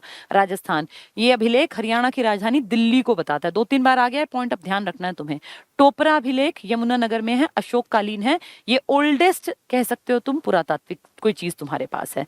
इसके बाद अगली हेडिंग है सिक्के और मुद्रांक। तो सिक्के तो हम कल से पढ़ रहे थे, योद्धियों के सिक्के हमने देखे, अर्जुनायन के देखे, कुनिंद के देखे, हमने मौर्यों के सिक्के देखे, हमने अलग अलग कम्युनिटी जब जब आई, चाहे वो हिंद यवन थे, कुषाण थे, सबके सिक्कों के बारे में बातचीत की। तो वही है, हरियाणा प्रदेश 200 ईसा पूर्व से यानी शुंग काल से 300 ईस्वी तक इतिहास काफी हद तक सिक्कों पर आधारित है, क्योंकि इस टाइम में ना किताब कम लिखी गई। ऐसा क्यों हुआ? क्योंकि इस टाइम के राजा जो है वो एक टाइम पे टिके नहीं, मतलब आए गए छोटे स्तर के राजा थे, क्योंकि मौर्यों का तो पतन हो गया था, और मौर्यों के पतन के बाद मौर्योत्तर काल में छोटे मोटे से राजा देखने में मिले, जिनमें कि शुंग थे, सातवाहन थे, कण्व थे या कुषाण थे। तो बहुत ज्यादा जानकारी के लिए उनके हमारे पास सोर्सेज नहीं है, तो सिक्कों से हमने आइडिया लगाया कि जिस इलाके में जिसका सिक्का मिला मतलब उसकी चलती थी। तो इसलिए कह रहे हैं कि 200 ईसा पूर्व से 300 ईस्वी यानी 500 साल का इतिहास। इसके बाद तो फिर आपको लिखित मिलने लग गया, क्योंकि गुप्त हावी हो गए ना भाई, गुप्त जो आ गए थे, चंद्रगुप्त फिर समुद्रगुप्त, तो लिखवाते थे। उनसे पहले 500 साल का इतिहास आपको ज्यादा लिखित में नहीं मिलता, आपको उसकी जानकारी के लिए सिक्कों की मदद लेनी पड़ी। तो वही बता रहे हैं, तक का इतिहास काफी हद तक सिक्कों पर आधारित है। सुध, फिर से सुध आया तो 12 खड़ी याद कर लो, यमुनानगर फिर आया, और नौरंगाबाद, नौरंगाबाद योद्धियों की राजधानी, तो उनके सिक्के मिले होंगे। अग्रोहा में कौन थे? अग्र वाले, तो इनके सिक्के मिले होंगे। आदि स्थानों से 2री शताब्दी ईसा पूर्व से पहले की आहत मुद्राएं, पंच मार्क्ड कॉइन्स मिले हैं। तो ये तीनों चीजें आप अच्छी तरह से पढ़ के बार बार सुन के समझ भी गए होंगे। खोखरा कोट जो रोहतक में है, अछेद पहाड़ीपुर छोटे इलाके, मोहनबाड़ी झज्जर, औरंगाबाद अग्रोहा, ये सारे इलाके छोटे इलाके हैं। राखीगढ़ी जो बहुत इंपॉर्टेंट है, सुध करनाल आदि स्थानों से अनेक मुद्रांक प्राप्त हुए हैं जो सिक्के ढालने में प्रयुक्त किए जाते थे। यानी आपके पूरे हरियाणा में कोई ना कोई राजाओं की मुद्राएं मिलती रही, ठीक है। अब जो इंपॉर्टेंट है वो देखें, खुदाई से प्राप्त सिक्कों में योद्धेय शासक, आप अच्छी तरह जानते हो योद्धे कौन थे, कुछ लोग कहते हैं युधिष्ठिर से संबंधित थे। पूरी बेल्ट मान लो घग्गर और यमुना के बीच की, जिसको आप कहते हैं जलोढ़ मैदान, वो थे योद्धे। कार्तिकेय याद है, ये कार्तिकेय को अपना जो है मेन भगवान मानते थे, और इसलिए मोर इनके सिक्कों पर दिखाई देगा, जो बाद में जाके गुप्तों के सिक्कों पर भी दिखेगा। तो योद्धेय शासक कार्तिकेय को एक विजेता के रूप में दर्शाया गया है, ठीक है, ये विजेता थे। सुनेत लुधियाना पंजाब का इलाका, इसके एक सिक्के पर जय मंधार लिखा हुआ है, योद्धेय शासक कार्तिकेय की सफलता की, यानी कार्तिकेय का डंका हरियाणा और पंजाब तक बजता था। कुमार गुप्त, मैंने बताया ना अभी, कुमार गुप्त इसने भी मयूर का यूज किया है, तो कार्तिकेय मतलब भगवान के रूप में थे इस टाइम पर आके। कुमार गुप्त कालीन सिक्कों से ज्ञात होता है कि योद्धेय धर्म, कौन सा धर्म था योद्धेयों का? कार्तिकेय, ये राज धर्म का रूप ले चुका था, क्योंकि कुमार गुप्त ने अपने सिक्कों पर कार्तिकेय भगवान के रूप में छपवाए, मयूर की उसने सिक्का मुद्राएं चलवाई। तो ये समझ लो कि जो मौर्यों के और गुप्तों के बीच में आए थे योद्धे, इनका असर गुप्तों के टाइम तक रहेगा। आपके एरिया में छोटे से हैं योद्धे, लेकिन असर देखो कुमार गुप्त, जिसने कि नालंदा यूनिवर्सिटी बनवाई है, जिसने सबसे ज्यादा अभिलेख लिखवाए हैं गुप्तों के टाइम में, जो सबसे प्रतापी राजा चंद्रगुप्त सेकंड विक्रमादित्य का बेटा था, इसकी बात कर रहे हैं। इसके टाइम तक कार्तिकेय एक राज धर्म का रूप ले चुका था, पूरे राजकाज का धर्म था। हरियाणा में एक प्रमुख समूह था कुणिंद, जो मैंने कल आपको डिटेल से बताया था अंबाला वाली बेल्ट में। कुणिंद शासकों का था शिवालिक क्षेत्र, तो शिवालिक तो अपने आप अंबाला वाला रीजन है, तब अंबाला मतलब यमुनानगर भी था, तब अंबाला मतलब पंचकुला भी था। तो शिवालिक क्षेत्र में रहने वाले ये लोग अपने सिक्कों पर लक्ष्मी जी की, हिरण की और त्रिशूलधारी शिव का अंकन करते थे। यानी हिंदू धर्म का वर्चस्व था इस इलाके पर, क्योंकि भगवानों की मूर्तियों से आप आइडिया लगा सकते हैं। ठीक है, तो कुणिंद जो है वो शिव और हिरण और लक्ष्मी इनके सिक्के बनाते थे। हिसार और अग्रोहा के टीले से उत्खनन में इंडो ग्रीक और पंचमार्क सिक्के मिले हैं। इंडो ग्रीक मतलब हिंद यवन सिक्के, हिंद यवन सिक्के जिन्होंने पहली बार सोने का सिक्का इंडिया में इंट्रोड्यूस किया था। हर्षकालीन तांबे की मुद्राएं, अब कितनी बार बता चुकी मैं, हरियाणा के सोनीपत में हर्षकालीन तांबे की मुद्राएं। और हिंद यवन शासकों के दिरहम, दिरहम सोने के सिक्के को बोलते थे, ये हिंद यवन विदेशी है ना, ये सोनीपत से प्राप्त हुए, वेरी वेरी इंपॉर्टेंट। दिरहम हिंद यवन शासकों के सोने के सिक्के का नाम था, और हर्ष के टाइम की तांबे की मुद्राएं आपको सोनीपत से मिली हैं। खोखरा कोट जो कहाँ पड़ेगा आपके, रोहतक में। यहाँ से इंडो ग्रीक मतलब हिंद यवन शासकों के सिक्के प्राप्त हुए हैं, लेकिन अगर सोने के पूछ लेंगे तो आप सोनीपत कहोगे, अगर कहेंगे वैसे तो आप कहोगे खोखरा कोट रोहतक। खोखरा कोट और औरंगाबाद से हुविश्क, कनिष्क के बाद आया था ना हुविश्क, याद होगा, कुषाण राजा, और कनिष्क प्रथम, यानी ये दोनों एक ही वंश के, कुषाण के, इसके सिक्कों के सांचे प्राप्त हुए। कहाँ, रोहतक और औरंगाबाद से, औरंगाबाद पलवल से, जिससे हमें पता चलता है कि यहाँ योद्धियों द्वारा स्थापित टकसाल थी। तो योद्धियों की टकसाल थी, लेकिन योद्धियों को हरा दिया था कनिष्क ने, फिर उसके सिक्के बनने लग गए थे यहाँ। नेक्स्ट है कपाल मोचन, क्या मिला था यहाँ से मिला था अधूरा अभिलेख। तो कपाल मोचन से चांदी का एक इंडो सिसियानियन सिक्का प्राप्त हुआ है। तो यहाँ कपाल मोचन में ये उतना इंपॉर्टेंट नहीं है जितना अधूरा अभिलेख इंपॉर्टेंट है। अग्रोहा, बरवाला, औरंगाबाद से अग्रजन के बहुत सारे सिक्के, अग्रजन मतलब जो अग्रसेन वाले थे, इनके सिक्के मिले हैं। ठीक है, अब इसके बाद ये सब आपको टेबल के फॉर्म में पता होना चाहिए। मेन बता देती हूँ मैं, फिर इनको बार बार वही 5-5 करके याद करना। समुद्रगुप्त के सोने और तांबे के सिक्के, तो समुद्रगुप्त बहुत प्रतापी राजा था, सिर्फ हरियाणा नहीं, वो पूरे उत्तर भारत के 9 राजाओं को उसने हराया था और 12 साउथ के राजाओं को हराया, तो उसका तो बहुत बड़ा नाम था। लेकिन हरियाणा जब भी पूछेंगे तो मीताथल नंबर 1 पे भिवानी वाला टिक कर देना। तो समुद्रगुप्त के सोने और तांबे के सिक्के मीताथल भिवानी में। इंडो ग्रीक सिक्के आपके रोहतक के खोखरा कोट में मिले। जैन की मूर्तियां आपकी हांसी हिसार के आसपास मिली। कुषाणों की मुद्राएं, कुषाण जिन्होंने योद्धियों को हराया था, तो उनकी राजधानी में तो आके हराया होगा ना, तो नौरंगाबाद में, हांसी में, खोखरा कोट, रोहतक में। अग्रोहा में मिलेगा, इनके सिक्के अग्रोहा बरनाला। योद्धेय की मोहरें कहाँ मिलेंगी, इनकी राजधानी में, नौरंगाबाद भिवानी प्रकृतनाथ जिसका नाम था। हर्षकालीन तांबे की मुद्राएं मिलेंगी आपके सोनीपत में, और दिरहम हिंद यवन के सोने के सिक्के वो भी सोनीपत में। यज्ञ को यक्ष कर लेना, यक्ष और यक्षिणी की मूर्ति पलवल में मिलेंगी।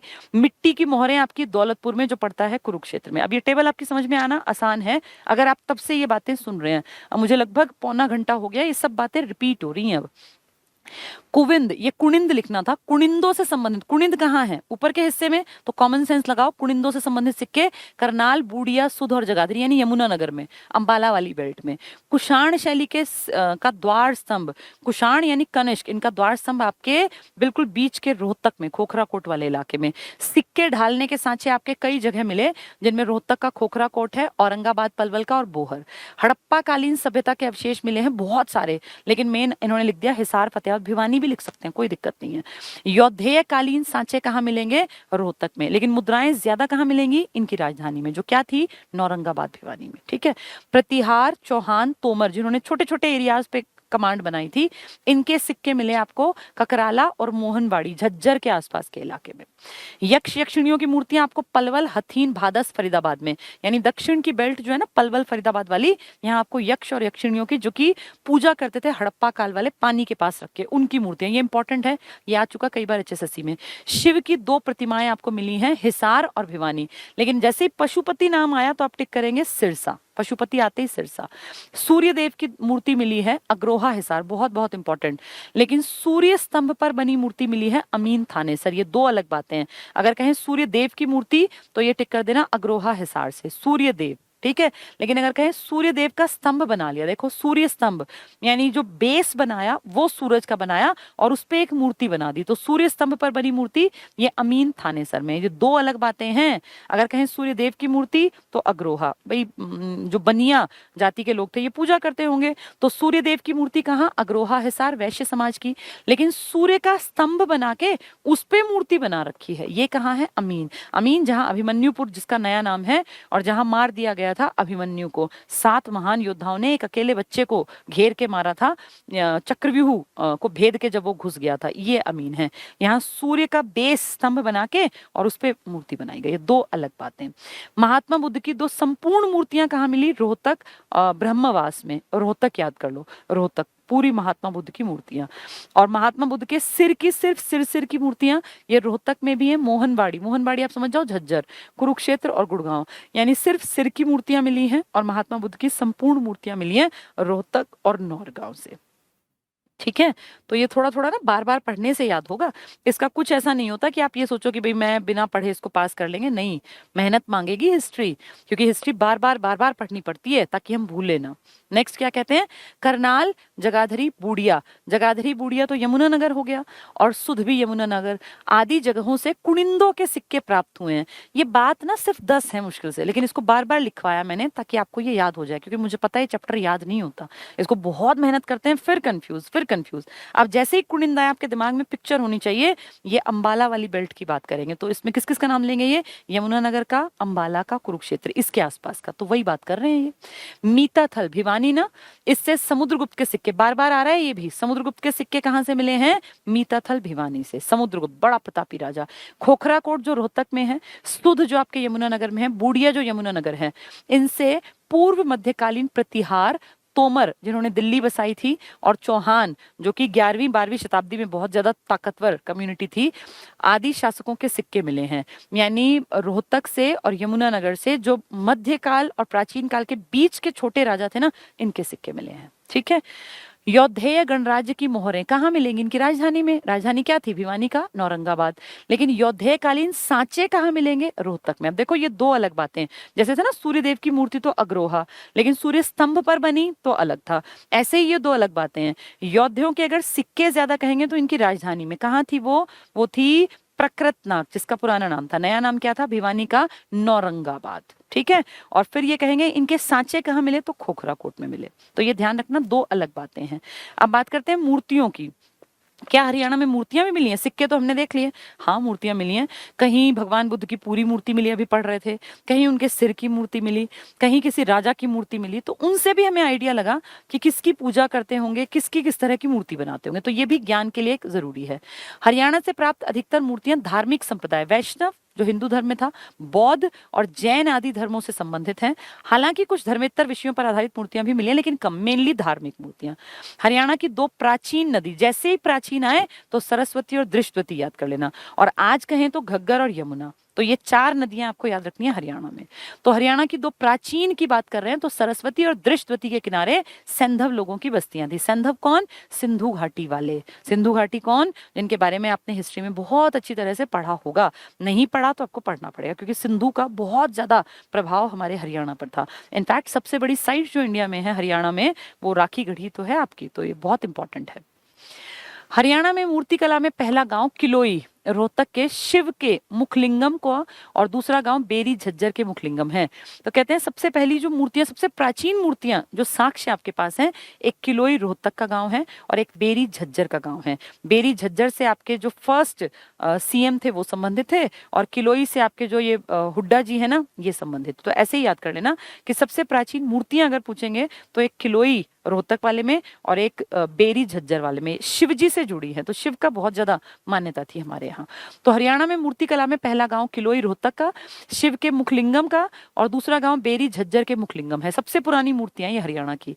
ये मुखलिंगम चित्तीदार लाल पत्थर पर उकेरी गई आकृति के रूप में है। तो एक पत्थर था जो जिसपे चित्ती, छोटे छोटे छेद टाइप होते हैं, उस पे बनाई गई हैं। तो सबसे प्राचीन मूर्तियां जो आपके पास हैं वो एक बेरी के गांव के मंदिर में बताते हैं मिली थी, और एक आपके किलोई के मंदिर में। ठीक है, ये शिव जी की हैं दोनों। गुप्तों के टाइम में तो फिर मूर्तियां बहुत बनेंगी, गुप्तों के टाइम में तो मंदिर बनेंगे। और ये होता है ना शिखर, जैसे मंदिर की वो होती है ना ऐसे ट्रायंगल शेप में ऊपर, तो उसे कहते हैं शिखर युक्त मंदिर। पहले मंदिर क्या थे कि हल्के नॉर्मल से मंदिर बना दिया, लेकिन फिर धीरे धीरे मंदिर शिखर वाले बने, ऐसे ट्रायंगल शेप में। आप देखना अपने गाँव में, आपके गाँव के मंदिर घर जैसे नहीं होंगे, घर की तो नॉर्मल दीवारें होती हैं, उसको ऐसे ऊपर की तरफ शिखर बनाया जाता है। तो ये गुप्त काल की देन है।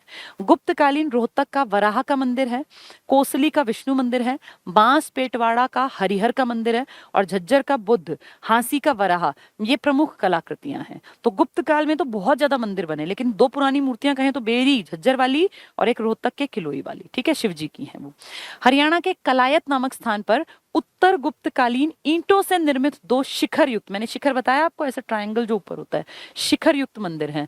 तो पूछ लेंगे शिखर युक्त मंदिर का उदाहरण दो जरा हरियाणा में, तो तुम कहोगे कलायत गांव में, ठीक है। कलायत कहाँ पड़ता है? कैथल में। ये शिखर युक्त हैं जो आद्य ऐतिहासिक काल यानी बहुत पुराने और मध्यकाल के बीच के समय के प्रतीत होते हैं।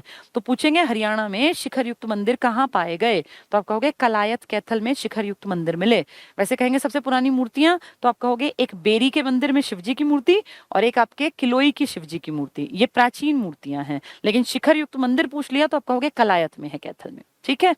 हरियाणा से प्राप्त कुछ धार्मिक मूर्तियां पक्की मिट्टी टेराकोटा से बनी हुई हैं।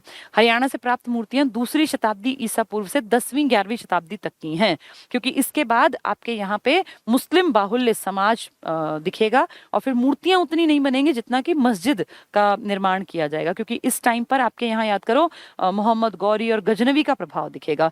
तो ये जो मेन मूर्तियां मिली ना, ये दूसरी शताब्दी ईसा पूर्व में थोड़ी थोड़ी बनी। फिर गुप्तों के टाइम में, गुप्तों का कार्यकाल आप मान लीजिए चौथी शताब्दी में बहुत ज्यादा मूर्तियां बनी। मूर्तियां उससे पहले भी बनती थी, लेकिन मंदिर नहीं थे। यक्ष यक्षिणी की मूर्ति तो हड़प्पा काल में भी थी। तो ऐसा नहीं कि गुप्तों ने मूर्तियां बनाई, गुप्तों ने मूर्तियों को मंदिरों में स्थापित करना बताया। गुप्तों ने गंगा और यमुना का मूर्ति रूप बनाया, लेकिन गुप्तों से पहले हड़प्पा टाइम पर या उससे भी पहले मूर्तियां बनती थी। अशोक के टाइम में भी तो मूर्तियां बनती थी, ये तो मूर्तियां तो बहुत पुरानी है, ठीक है। तो ये 10वीं 11वीं शताब्दी तक बनी, उसके बाद ये बंद हो गई। हरियाणा में शुंग, शुंग कौन? जो कट्टर ब्राह्मण था, जिसने कहते हैं कि अशोक के बनाए बहुत सारे स्तंभ और स्तूप वगैरह नष्ट करवा दिए। तो हरियाणा में शुंग कालीन मूर्तियों का प्रधान केंद्र सुध के आसपास है, यानी यमुनानगर के आसपास। कुषाण कालीन कहाँ मिलेंगी? कुषाणों ने यौधेयों को हराया था।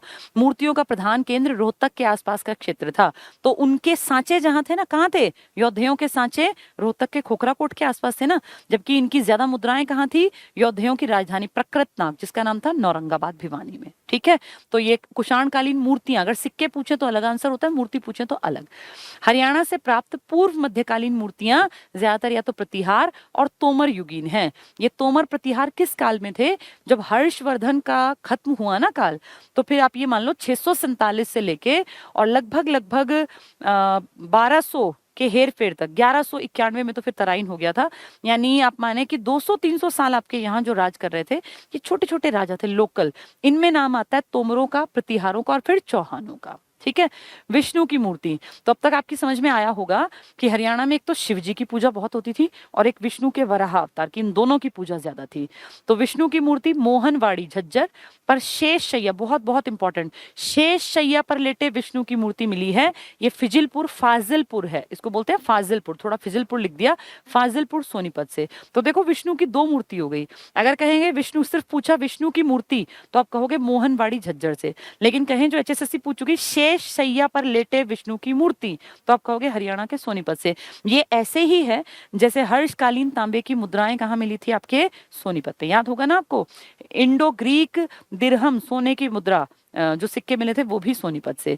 ये ऐसे ही है जैसे आपने पढ़ा कि सूर्यदेव की मूर्ति तो अग्रोहा से मिली, लेकिन सूर्य स्तंभ पर बनी मूर्ति अलग जगह मिली।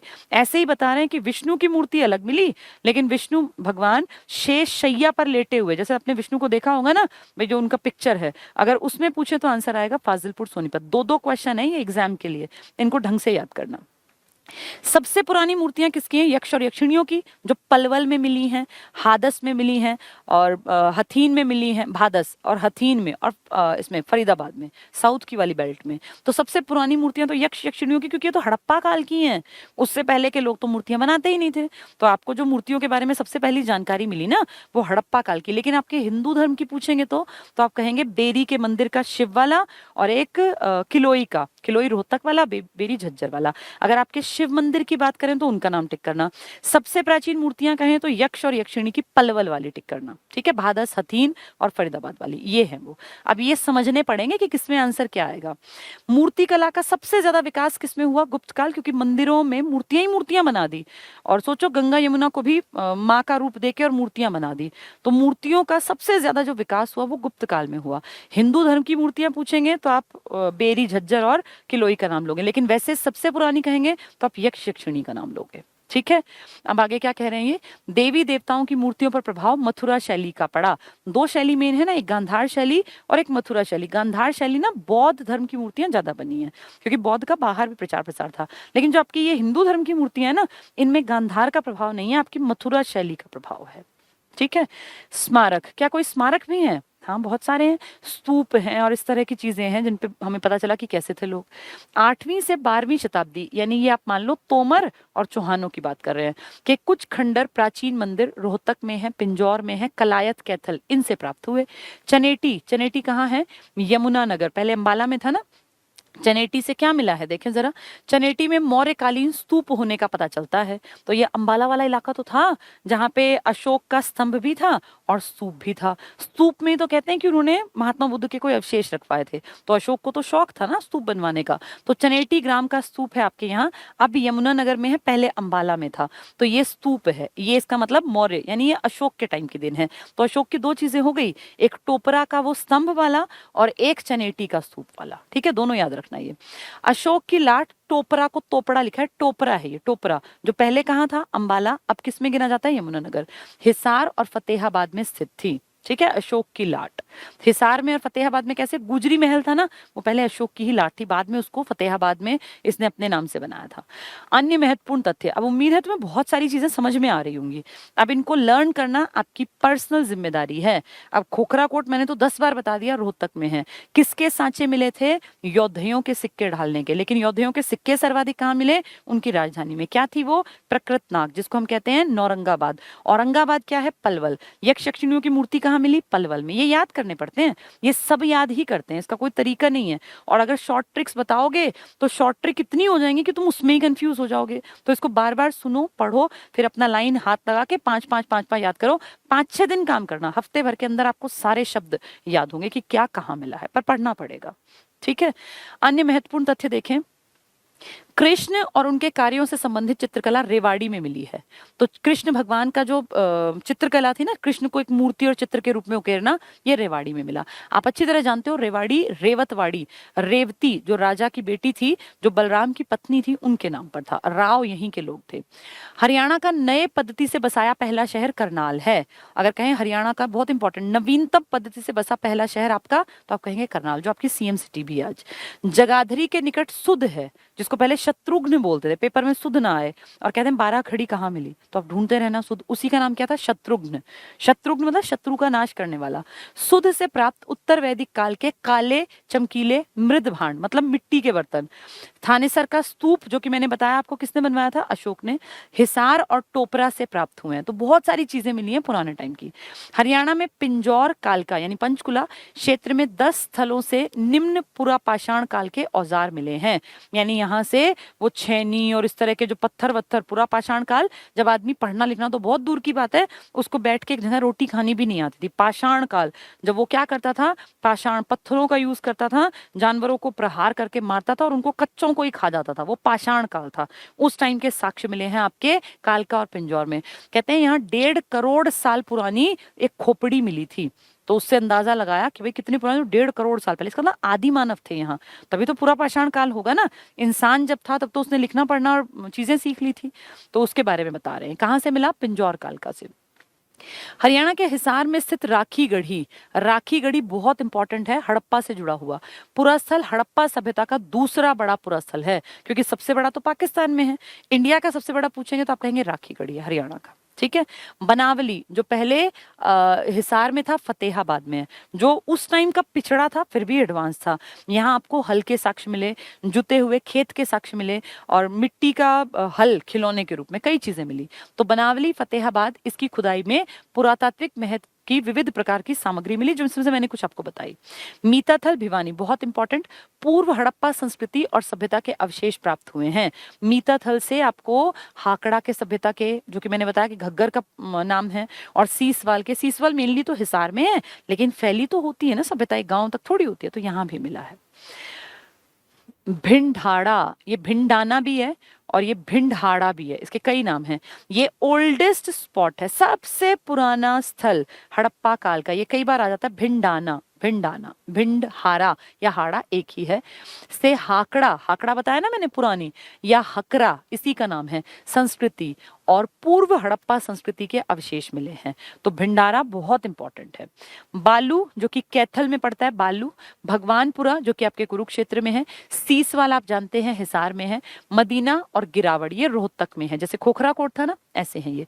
आदि के उत्खनन के काफी पुरातात्विक साक्ष्य प्राप्त हुए हैं, जो हरियाणा के प्राचीन महत्व को बताते हैं। तो आपके यहाँ पे करनाल में, कुरुक्षेत्र में, रोहतक में, भिवानी में, सीसवाल मतलब इसमें हिसार में, फतेहाबाद में ढेरों साइट्स मिले हैं जो कि बताते हैं कि यहाँ बहुत पुराना कल्चर था। उनमें से कुछ के नाम लिखती है। हरियाणा से प्राप्त 3 दर्जन से अधिक अभिलेख, क्योंकि 37 थे ना, तो 3 दर्जन 36 हो गए, इसलिए कह रहे हैं। 3 दर्जन से अधिक अभिलेखों में सबसे महत्वपूर्ण अंबाला के पास टोपरा से प्राप्त अशोककालीन। क्यों? क्योंकि ये ओल्डेस्ट है, इससे पुराना कुछ नहीं है आपके पास। ये किसका है? मौर्यों का। अशोक मौर्यों का ही तो पोता था, चंद्रगुप्त मौर्य का, तो सबसे पुराना है, सबसे महत्वपूर्ण भी है। यौधेय काल यानी मौर्यों के बाद का काल। यौधेय काल में रोहतक को बहुधान्यक कहा जाता था, जो हम कल पढ़ के आए थे। बहुधान्यक हमने पढ़ा था ना, रोहतक का नाम था। और नकुल दिग्विजय में इस शहर को बहुत सुंदर शहर बताया गया। चौहान वंश के राजा विग्रहराज चतुर्थ के 3 अभिलेख अभी हम पढ़ रहे थे, ये यमुनानगर से मिले, टोपरा के स्तंभ पर अंकित हैं। ये टोपरा पहले अंबाला में था, अब ये कहाँ गिना जाता है? टोपरा वाली जगह, अब ये यमुनानगर। तो उसके 3 स्तंभ थे, इसने लिखवाए थे विग्रहराज ने। बाद में फिरोज शाह तुगलक ने टोपरा अभिलेख को दिल्ली में स्थानांतरित और स्थापित करवाया। ये फिरोज शाह तुगलक मध्यकाल में आएगा ना तुगलकों में, और ये 2 स्तंभ उठवाएगा, एक हमारे टोपरा से और एक मेरठ से। वो दोनों अशोक के हैं, और दोनों को उठवा के वो कहाँ लगवा लेगा? अपने वहां पर, अपनी राजधानी दिल्ली, फिरोज शाह कोटला का जो मैदान है ना उसके साथ। खरोष्ठी लिपि में अंकित एक अभिलेख करनाल से मिला है, तो करनाल से एक अभिलेख खरोष्ठी में मिला। कपाल मोचन, जो देखो अधूरे वाली बात थी, कपाल मोचन स्थान से एक अधूरा अभिलेख मिला है। ये मैंने कम से कम 5-6 बार तुम्हें बता दिया आज की क्लास में, ताकि याद हो जाए। लाओस वियंतिया ने देवंका राजा, हमारे कुरुक्षेत्र के बारे में, लाओस से प्राप्त एक अभिलेख में राजा देवंका ने कुरुक्षेत्र की प्रशंसा की है। ये भी रिपीट किया ताकि याद रह जाए। सिरसा में क्या मिलेगा? पशुपति। तो सिरसा से प्राप्त अभिलेख से यहाँ पशुपति संप्रदाय के होने का उल्लेख मिलता है। सब रिवीजन हो रहा है हमारा। हिसार के गुजरी महल में एक स्तंभ पर 8 अभिलेख हैं, जो 8 जगह से आने वाले भागवत, भागवत जो विष्णु भगवान के बारे में लोगों को, मतलब हिंदू धर्म की जानकारी, तो भागवतों की सूचना, ये बहुत बार आ चुका। 8 दिशाओं से आने वाले भागवतों की जानकारी हिसार के गुजरी महल में एक स्तंभ पर है। वो स्तंभ कुछ लोग कहते हैं अशोक का था, लेकिन उसको काट छांट के जानबूझ के फिरोज शाह तुगलक ने अपने नाम से लगवाया कि ये मैं लगवा रहा हूं, जबकि वो था अशोक का। ठीक है। पेहोवा, घोड़ों का व्यापार आएगा। पेहोवा में प्रतिहार राजा थे महेंद्र पाल का एक शिलालेख मिला है, जिसमें मंदिरों के निर्माण की चर्चा की गई है। ये मंदिर आपके कब से बनने स्टार्ट हुए हैं? गुप्त काल से, यानी 4वीं शताब्दी से, और ये कब तक बनेंगे? 11वीं 12वीं तक। उसके बाद फिर मुस्लिम कम्युनिटी आएगी, फिर ज्यादा मंदिर नहीं बनेंगे। अग्रोहा यानी हिसार से प्राप्त अभिलेखों में संगीत के 7 स्वर, बार बार आ रहा है ना ये, ईंट पर 7 स्वर, सारे गामा, तो 7 स्वरों का अंकन है। कहाँ? अग्रोहा, जो महाराजा अग्रसेन से संबंधित है, और कहते हैं अग्रवाल कम्युनिटी वाले कि ये हमारा मूल निवास स्थान था। हांसी से प्राप्त अभिलेख पृथ्वीराज द्वितीय से संबंधित है, तो इसका सामरिक महत्व दिखता है कि हांसी कितना इंपॉर्टेंट, तभी तो हांसी का किला बनवाया होगा। असीरगढ़ का फोर्ट इसी को कहते हैं, तो पृथ्वीराज चौहान का ही था ये। ऐहोल अभिलेख, ऐहोल जिसमें कि ये 634 में जो युद्ध लड़ा था, जिसमें कि हार गया था आपका उत्तर भारत का एक बहुत बड़ा सम्राट, जिसको आप कहते हैं हर्षवर्धन, जिसकी राजधानी पहले थानेसर था हमारा, बाद में कन्नौज यूपी का शहर बनाया था। उसके बारे में लिखा है कि वो हार गया था। कहाँ लिखा है ये? ऐहोल में। आपने नहीं लिखवाया, साउथ के राजा ने। तो ऐहोल अभिलेख में हर्षवर्धन और पुलकेशियन द्वितीय, जो कि चालुक्य नरेश था, जिनकी राजधानी थी बादामी, कर्नाटक के आसपास का, के मध्य एक युद्ध हुआ था। ये 33-34 है, 30 से 34 नहीं चला था, 33-34 इसका वर्णन मिलता है। और इसको पढ़ के हमें पता चला कि हर्षवर्धन की हार हुई थी नर्मदा नदी के तट पे, वरना हमें पता ही ना चलता कि हर्षवर्धन हारा था।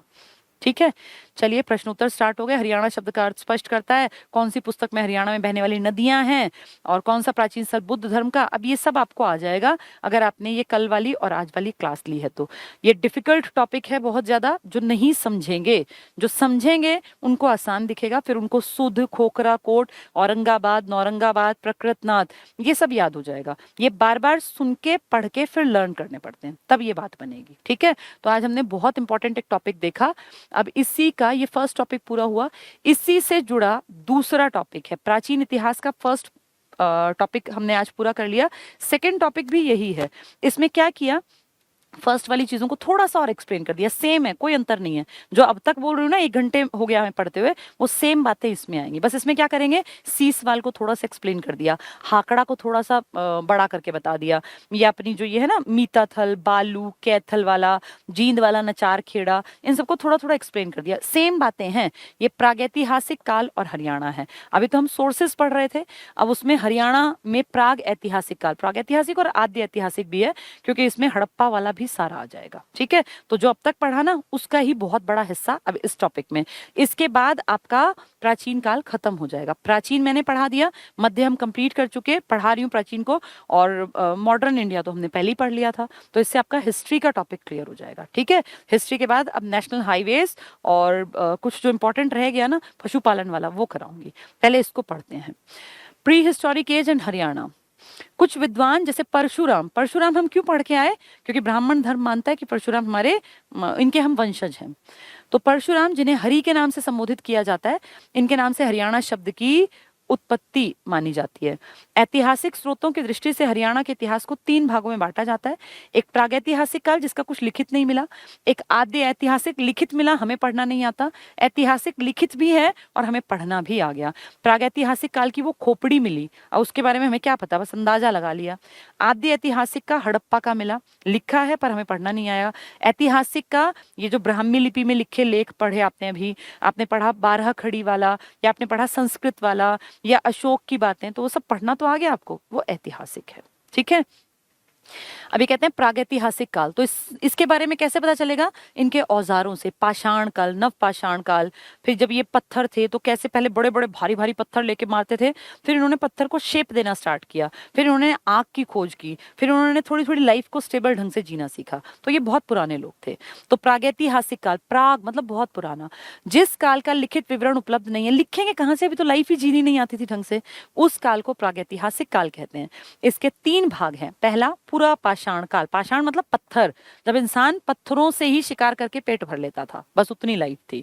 इस काल के पाषाण उपकरण, पिंजौर से वो मिले पत्थर के औजार, धामली, सुकेतड़ी, अहिया, पपलीना, चंडीगढ़, फिरोजपुर, झिरका, कोटला, छोटी छोटी जगह, कोई कोई जैसे किसी खेत में मिल गया, कहीं रोड बना रहे थे वहां कुछ मिल गया, तो आइडिया लगाया यार ये तो कोई औजार लग रहा है। फिर उसको रिसर्च किया थोड़ा, तो देखा हाँ ये उस टाइम के लोग शायद आज से 10,000 साल पहले ऐसे हथियारों का यूज करते होंगे जानवरों को मारने में। तो ये सब जगह बताई है।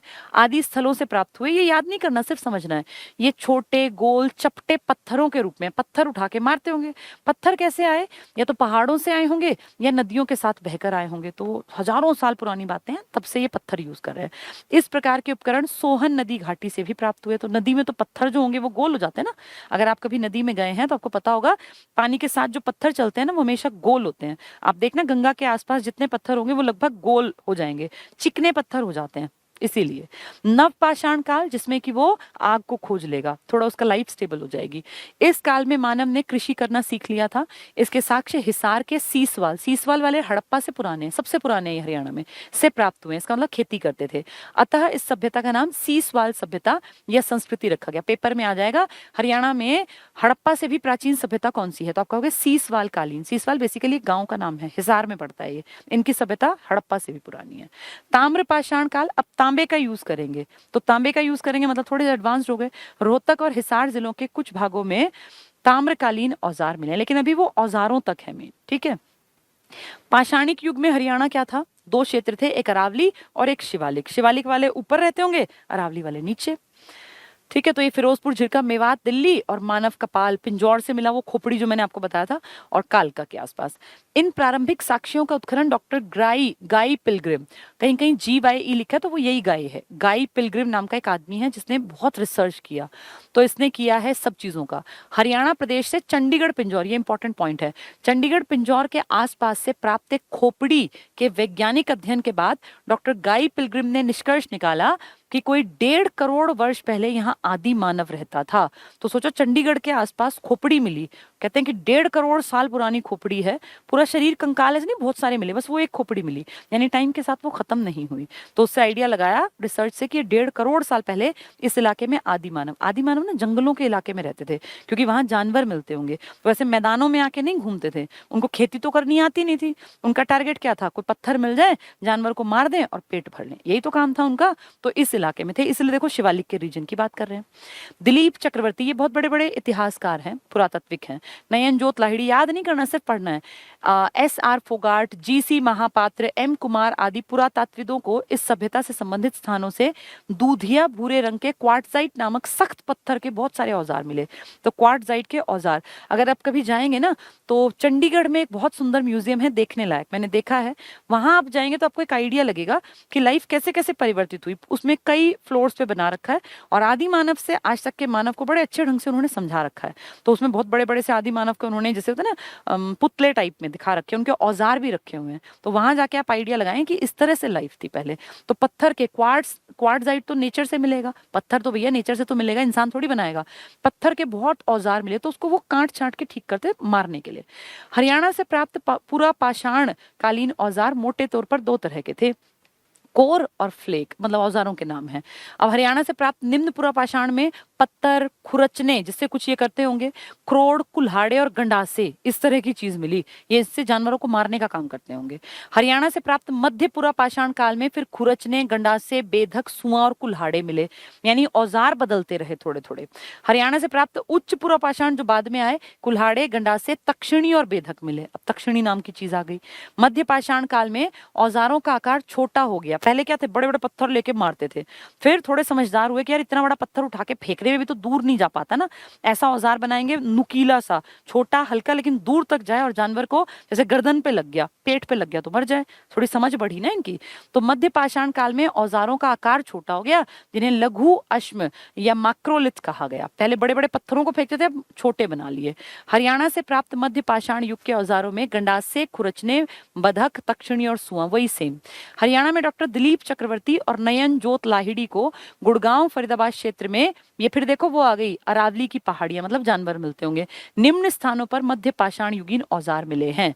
अंकर पहाड़ी, मेवला पहाड़ी, नोदा कोह, पलिया गांव पहाड़ी, मोहतवा, बस पढ़ने भर हैं ये। गोठड़ा, धौज, सिरोही, खोरी, जमालपुर, टेथुर, निमौर, छतरपुर, हरचंदपुर, सिकंदरपुर, नीमड़ी वाली पहाड़ी, नांगरी की ढाणी, बंधवा घाटी, 1 और 2 घाटी के 2 नंबर्स हैं, धुलावत, भूतला और मानेसर, यानी इन जगहों पर, क्योंकि ये सारे इलाके अरावली में हैं, अरावली में पहाड़ रहे होंगे, पहाड़ होंगे तो जंगल होंगे, जंगल होंगे तो जानवर होंगे, जानवरों को मार के खाते थे। नाम नहीं याद करना, सिर्फ एक आइडिया आपके दिमाग में रहे कि या तो शिवालिक की बेल्ट में औजार मिले हैं, कालका पिंजौर के आसपास वो खोपड़ी मिली, या फिर साउथ की अरावली वाली में। ठीक है, ये था पुराने लोग जिनका हमें कुछ नहीं पता क्योंकि कुछ लिख के ही नहीं गए। फिर आए आद्य ऐतिहासिक, लिख गए पर हमें पढ़ना नहीं आया, जिनमें सबसे अच्छा एग्जाम्पल क्या दोगे, ये हड़प्पा वाले, सबसे बेस्ट एग्जाम्पल है आद्य ऐतिहासिक का। जिस काल के लिखित विवरण को पढ़ा नहीं जा सका, ये हमारी गलती है, उनकी नहीं, वो तो लिख के गए, उस काल को आद्य ऐतिहासिक काल कहते हैं। इसके अंतर्गत सीसवाल सभ्यता और सिंधु घाटी सभ्यता को शामिल किया जाता है। मैंने सीसवाल का नाम इसलिए नहीं रखा क्योंकि उसको सब नहीं जानते, हड़प्पा को सब जानते हैं, पूरा वर्ल्ड जानता है। सीसवाल आपके आसपास थी, कृषि प्रधान थे ये लोग भी, जैसे हड़प्पा वाले व्यापार भी करते थे, खेती भी ना, ऐसे सीसवाल सिमटे हुए थे, उतने पहले नहीं थे जितने कि हड़प्पा वाले। ठीक है, शामिल किया जाता है। इस काल के पूरा विशेष हरियाणा के विभिन्न स्थलों से खोजे गए हैं। सीसवाल मेन है हिसार में, लेकिन फैली ये दूर दूर भिवानी तक भी थी, मीताथल में भी। सीसवाल सभ्यता, इसको डिटेल से पढ़ाएंगे सीसवाल को, जो कहाँ है, सूरजभान नाम के एक बहुत बड़े आपके यहाँ पे आदमी हुए हैं जिन्होंने बहुत काम किया हरियाणा के लिए, उनका बहुत बड़ा योगदान है। ये सभ्यता मुख्य रूप से हिसार जिले में है, जिसकी खुदाई डॉक्टर सूरजभान के नेतृत्व में 1969 गांधी के 100 साल पूरे होने पर की गई थी। ये हिसार में, सिरसा में, रेवाड़ी में, गुड़गांव में, यानी कई बेल्ट के आसपास फैली हुई है, सीसवाल। लेकिन सीसवाल खुद कहाँ है? हिसार में। सबसे पहले सीसवाल के लोग दृष्टवती नदी की घाटी में आकर बसे। तो पूछेंगे सबसे पहले सीसवाल वाले कहाँ आए, तो तुम कहोगे दृष्टवती नदी की घाटी में। ठीक है, ये प्राचीन है ना, तो उस टाइम सरस्वती दृष्टवती दो ही मेन नदियां थी। पुरातत्ववेताओं के अनुसार 2500 ईसा पूर्व के आसपास राजस्थान की तरफ से कुछ कृषक लोगों द्वारा दृष्टवती नदी की घाटी में आकर बसने और कृषि कार्य शुरू करने के साथ ही हरियाणा में सीसवालीय संस्कृति का उदय हुआ। तो पुरातत्ववेता कहते हैं कि राजस्थान से कुछ लोग, क्योंकि उस टाइम पे कहता कहीं भी जाके बस जाओ, कोई प्रॉपर्टी किसी के नाम नहीं थी, राजस्थान से कुछ लोग खेती करने का टारगेट बना के हरियाणा के हिसार के आसपास आके बसने लग गए। उस टाइम क्या था, 100 लोग 200 लोग बहुत बड़ी बात थी, जनसंख्या ज्यादा नहीं थी। तो उन्होंने जिस कल्चर को आगे बढ़ावा दिया, जिस गांव में वो आकर रहे, हमें जो साक्ष्य मिले वो सीसवाल में मिले, तो हमने कह दिया ये सीसवाल कालीन सभ्यता है। ठीक है, राजस्थान से आए। अब आप अच्छी तरह जानते हो हड़प्पा के साक्ष्य आपको जो मेजर मिले, जिसको आप कहते हो 100% श्योर, वो 2350 से हैं, और ये देखना 2500। तो इसका मतलब 2350, 2500, 150 सालों पुरानी है ये। किसके मुकाबले? हड़प्पा के मुकाबले। तो सबसे पुरानी कौन सी हुई? सीसवाल। इसके बाद हड़प्पा आएंगे। ठीक है, तो ये हरियाणा में आ गए। सीसवाल संस्कृति मुख्य रूप से क्या थी? कृषक सभ्यता थी, यानी ये खेती करते थे। ठीक है, हरियाणा के सीसवाल से संबद्ध स्थान, अब ये मैं सारे नहीं पढ़ूंगी, मैं मेजर जिले पढ़ देती हूँ, आप इनकी रीडिंग मार लेना, आएगा इतना डिटेल नहीं, लेकिन आपको जिले पता हो। तो सीसवाल हिसार में तो बेसिकली गांव का नाम है, सिरसा में मिले कुछ, कुछ फतेहाबाद में, कुछ चरखी दादरी में, रेवाड़ी में, गुड़गांव में और कैथल में। तो आप ये आइडिया लगाओ कि हिसार, सिरसा और रेवाड़ी नीचे की बेल्ट हो गई गुड़गांव वाली, और कहाँ बता रहे हैं? कैथल, थोड़ा सा ऊपर, यानी फैले पूरे में हुए थे, लेकिन उतने बड़े इलाके में नहीं जितने में कि आपके हड़प्पा वाले। तो ये उनके मुकाबले थोड़े कम थे, लेकिन क्योंकि पुराने 2500 ईसा पूर्व के, वो 2300 के। उल्टी डेट क्यों चल रही है? क्योंकि ईसा पूर्व है, तो ये इनके आसपास में। ठीक है, हरियाणा में सीसवाल संस्कृति से संबद्ध कुल 29 स्थान हैं। आपको वो लेख और वो सब कितने मिले थे? 37, 3 दर्जन से ज्यादा। कहेंगे सीसवाल के कितने, तो आप कहोगे 29। ये मेनली 4 नदियों के आसपास मिलेंगे। कहाँ कहाँ? ये दृष्टवती, सरस्वती, यमुना और घग्गर, इसके आसपास, क्योंकि आपने जो जिले अभी पढ़े हैं वो इन्हीं नदियों के आस, ये साहिबी तक जाएंगे, क्योंकि गुड़गांव की पट्टी का नाम आएगा ना। हरियाणा में सीसवाल संस्कृति से संबद्ध कुल 29 स्थान हैं। पुरातत्वविदों ने 29 ठिकानों का विकास क्रम 3 स्तरों में देखा।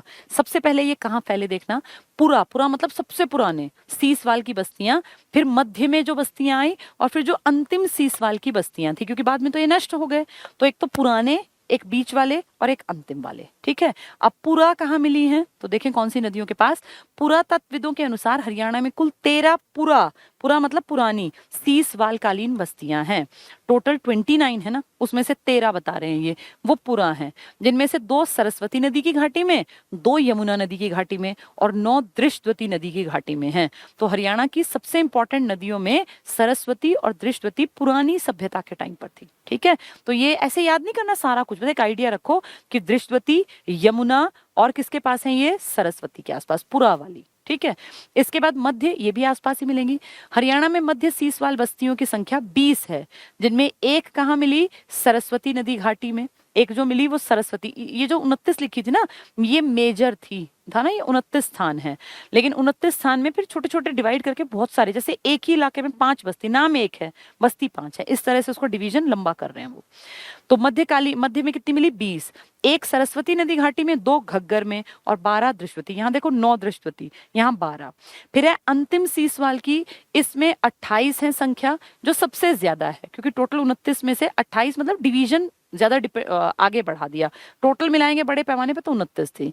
इन बस्तियों में 1 सरस्वती के पास मिली, 6 यमुना और 10 दृष्टवती। तो सबसे ज्यादा जो सीसवाल की बसावट मिली वो किस नदी के आसपास मिली?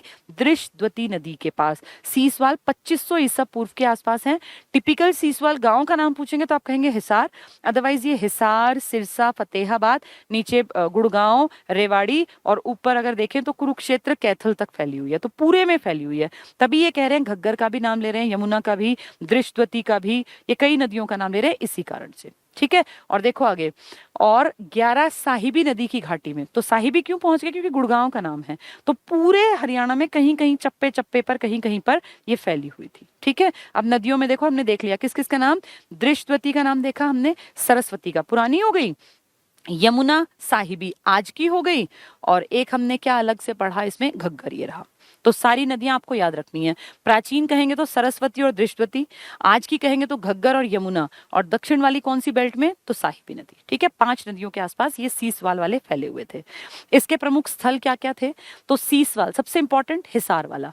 सीसवाल तहसील हिसार, हिसार से 26 किलोमीटर की दूरी पर पश्चिम दिशा में चौतांग नहर, आप जानते हो ना चौतांग या चेटांग एक नदी थी, हमने पढ़ी हुई है नदी, नदियों के टॉपिक में। ये अब दिखती नहीं है सच, लेकिन ऐसा मानते हैं। इस पर अवस्थित एक गांव है कि चौतांग नहर पर एक गांव है जिसका नाम है सीसवाल हिसार में। 1968-69 में गांधी जी के 100 साल बाद सीसवाल के पुरातात्विक महत्व की ओर विद्वानों का ध्यान तब गया जब वहां से सतही अन्वेषण ऐसे कुछ खोज रहे थे के दौरान कुछ अति प्राचीन युग के अवशेष मिले। तो देखा, ये तो हड़प्पा से भी पुराने हैं। तो ये 1968 में ये बात आई, 1969 में सूरज भांजी ने यहाँ काम किया। ठीक है, 1970 में पंजाब विश्वविद्यालय के तत्वावधान में डॉक्टर सूरज भान द्वारा सीसवाल में खुदाई की गई। तो जैसे न्यूज में आया, फिर एक साल फिर थोड़ा रिसर्च किया, फिर प्रॉपर यूनिवर्सिटी के अंडर वहां के डिपार्टमेंट्स की हेल्प लेके 70 में खुदाई शुरू कर दी। सीसवाल में मिले बर्तनों की लाल भूमि है और इन्हें सफेद और काले रंग से पोता गया। तो बर्तन मिले, कुछ बर्तन भांडे सलेटी रंग के भी हैं। बर्तन भांडे हमारा टिपिकल शब्द है ना हरियाणा का, तो बर्तन मिले, इनसे अंदाजा लगा कि ये लोग क्या खाते होंगे, किस तरह से रहते होंगे। सीसवाल से मिले बर्तन भांडे कालीबंगा राजस्थान के स्थान से प्राप्त सामग्री से समानता रखते हैं। तो यही तो कह रहे थे कि राजस्थान से कुछ लोग उठ के आ गए, कृषक समाज के थे, उन्होंने इस सीसवाल की सभ्यता बसा दी। तो राजस्थान से, तभी तो ये इनसे समानता रखते हैं कालीबंगा वालों से। सीसवाल से बर्तन भांडों के अतिरिक्त मिट्टी की चित्रित चूड़ियां मिली, मिट्टी की चूड़ियां जिन पर चित्रकारी थी, मणिये और तांबे के हत्थे वाले गंडासे के आकार की एक वस्तु भी मिली है।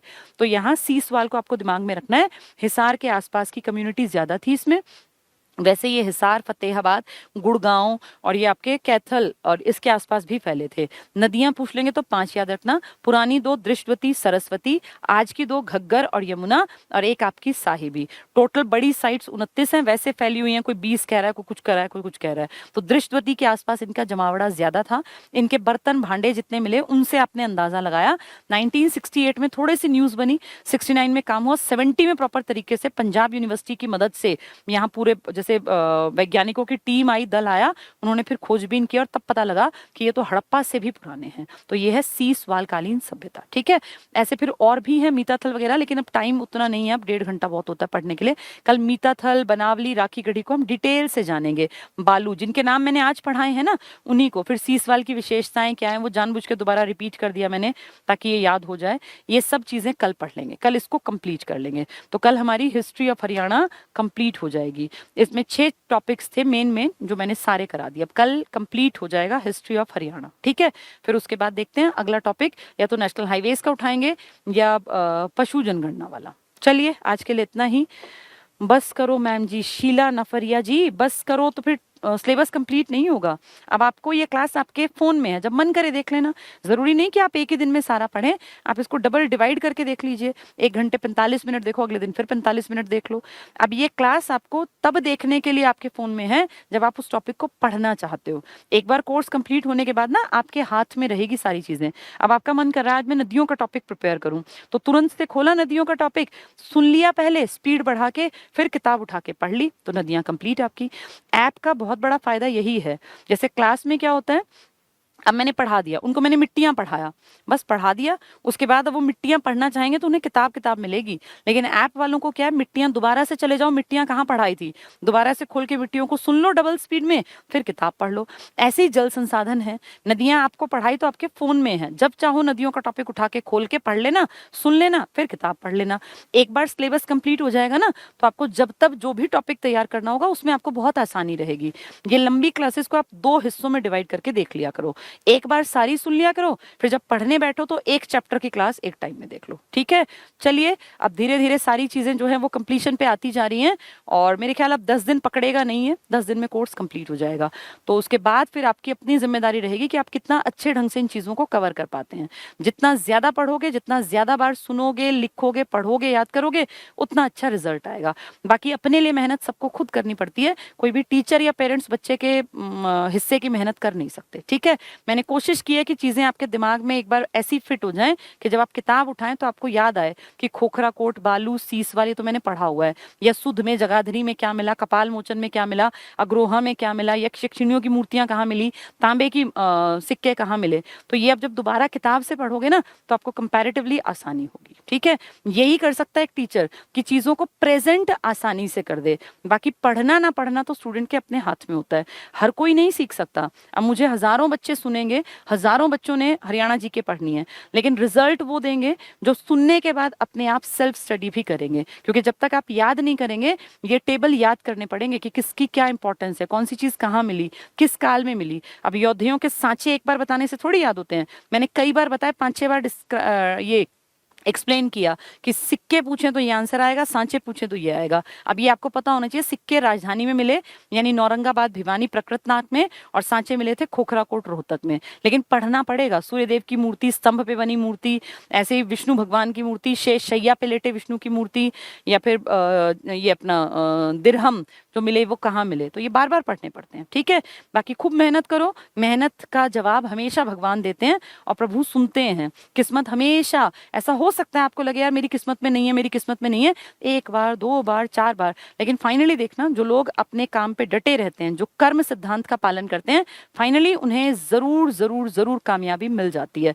ऐसे लाइफ में मैंने बहुत लोग देखे जिन्होंने लंबे लंबे टाइम तक एक स्ट्रगल का दौर देखा, लेकिन अगर वो स्ट्रगल करते रहे करते रहे करते रहे, वो लगातार पढ़ते रहे, मेहनत करते रहे, चाहे उनका सिलेक्शन हुआ या नहीं हुआ, उनका एक काम था कि मुझे पढ़ना ही पढ़ना है जब तक कि मेरा फाइनल सिलेक्शन ना हो जाए, उन लोगों ने कामयाबी हमेशा पाई है।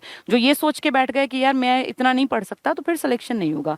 अगर सिलेक्शन चाहिए तो दिन रात एक करना पड़ेगा। ठीक है, चलिए आज के लिए इतना ही। सर मैथ्स की क्लास है क्या? अभी तो भाई मुझे नहीं पता, वो कह रहे हैं पूछना पड़ेगा। चलिए मेरी क्लास में इतना ही, और खूब पढ़ो, खुश रहो, जितना खुश रहोगे उतना अच्छा पढ़ पाओगे। ठीक है, थैंक यू, गुड नाइट।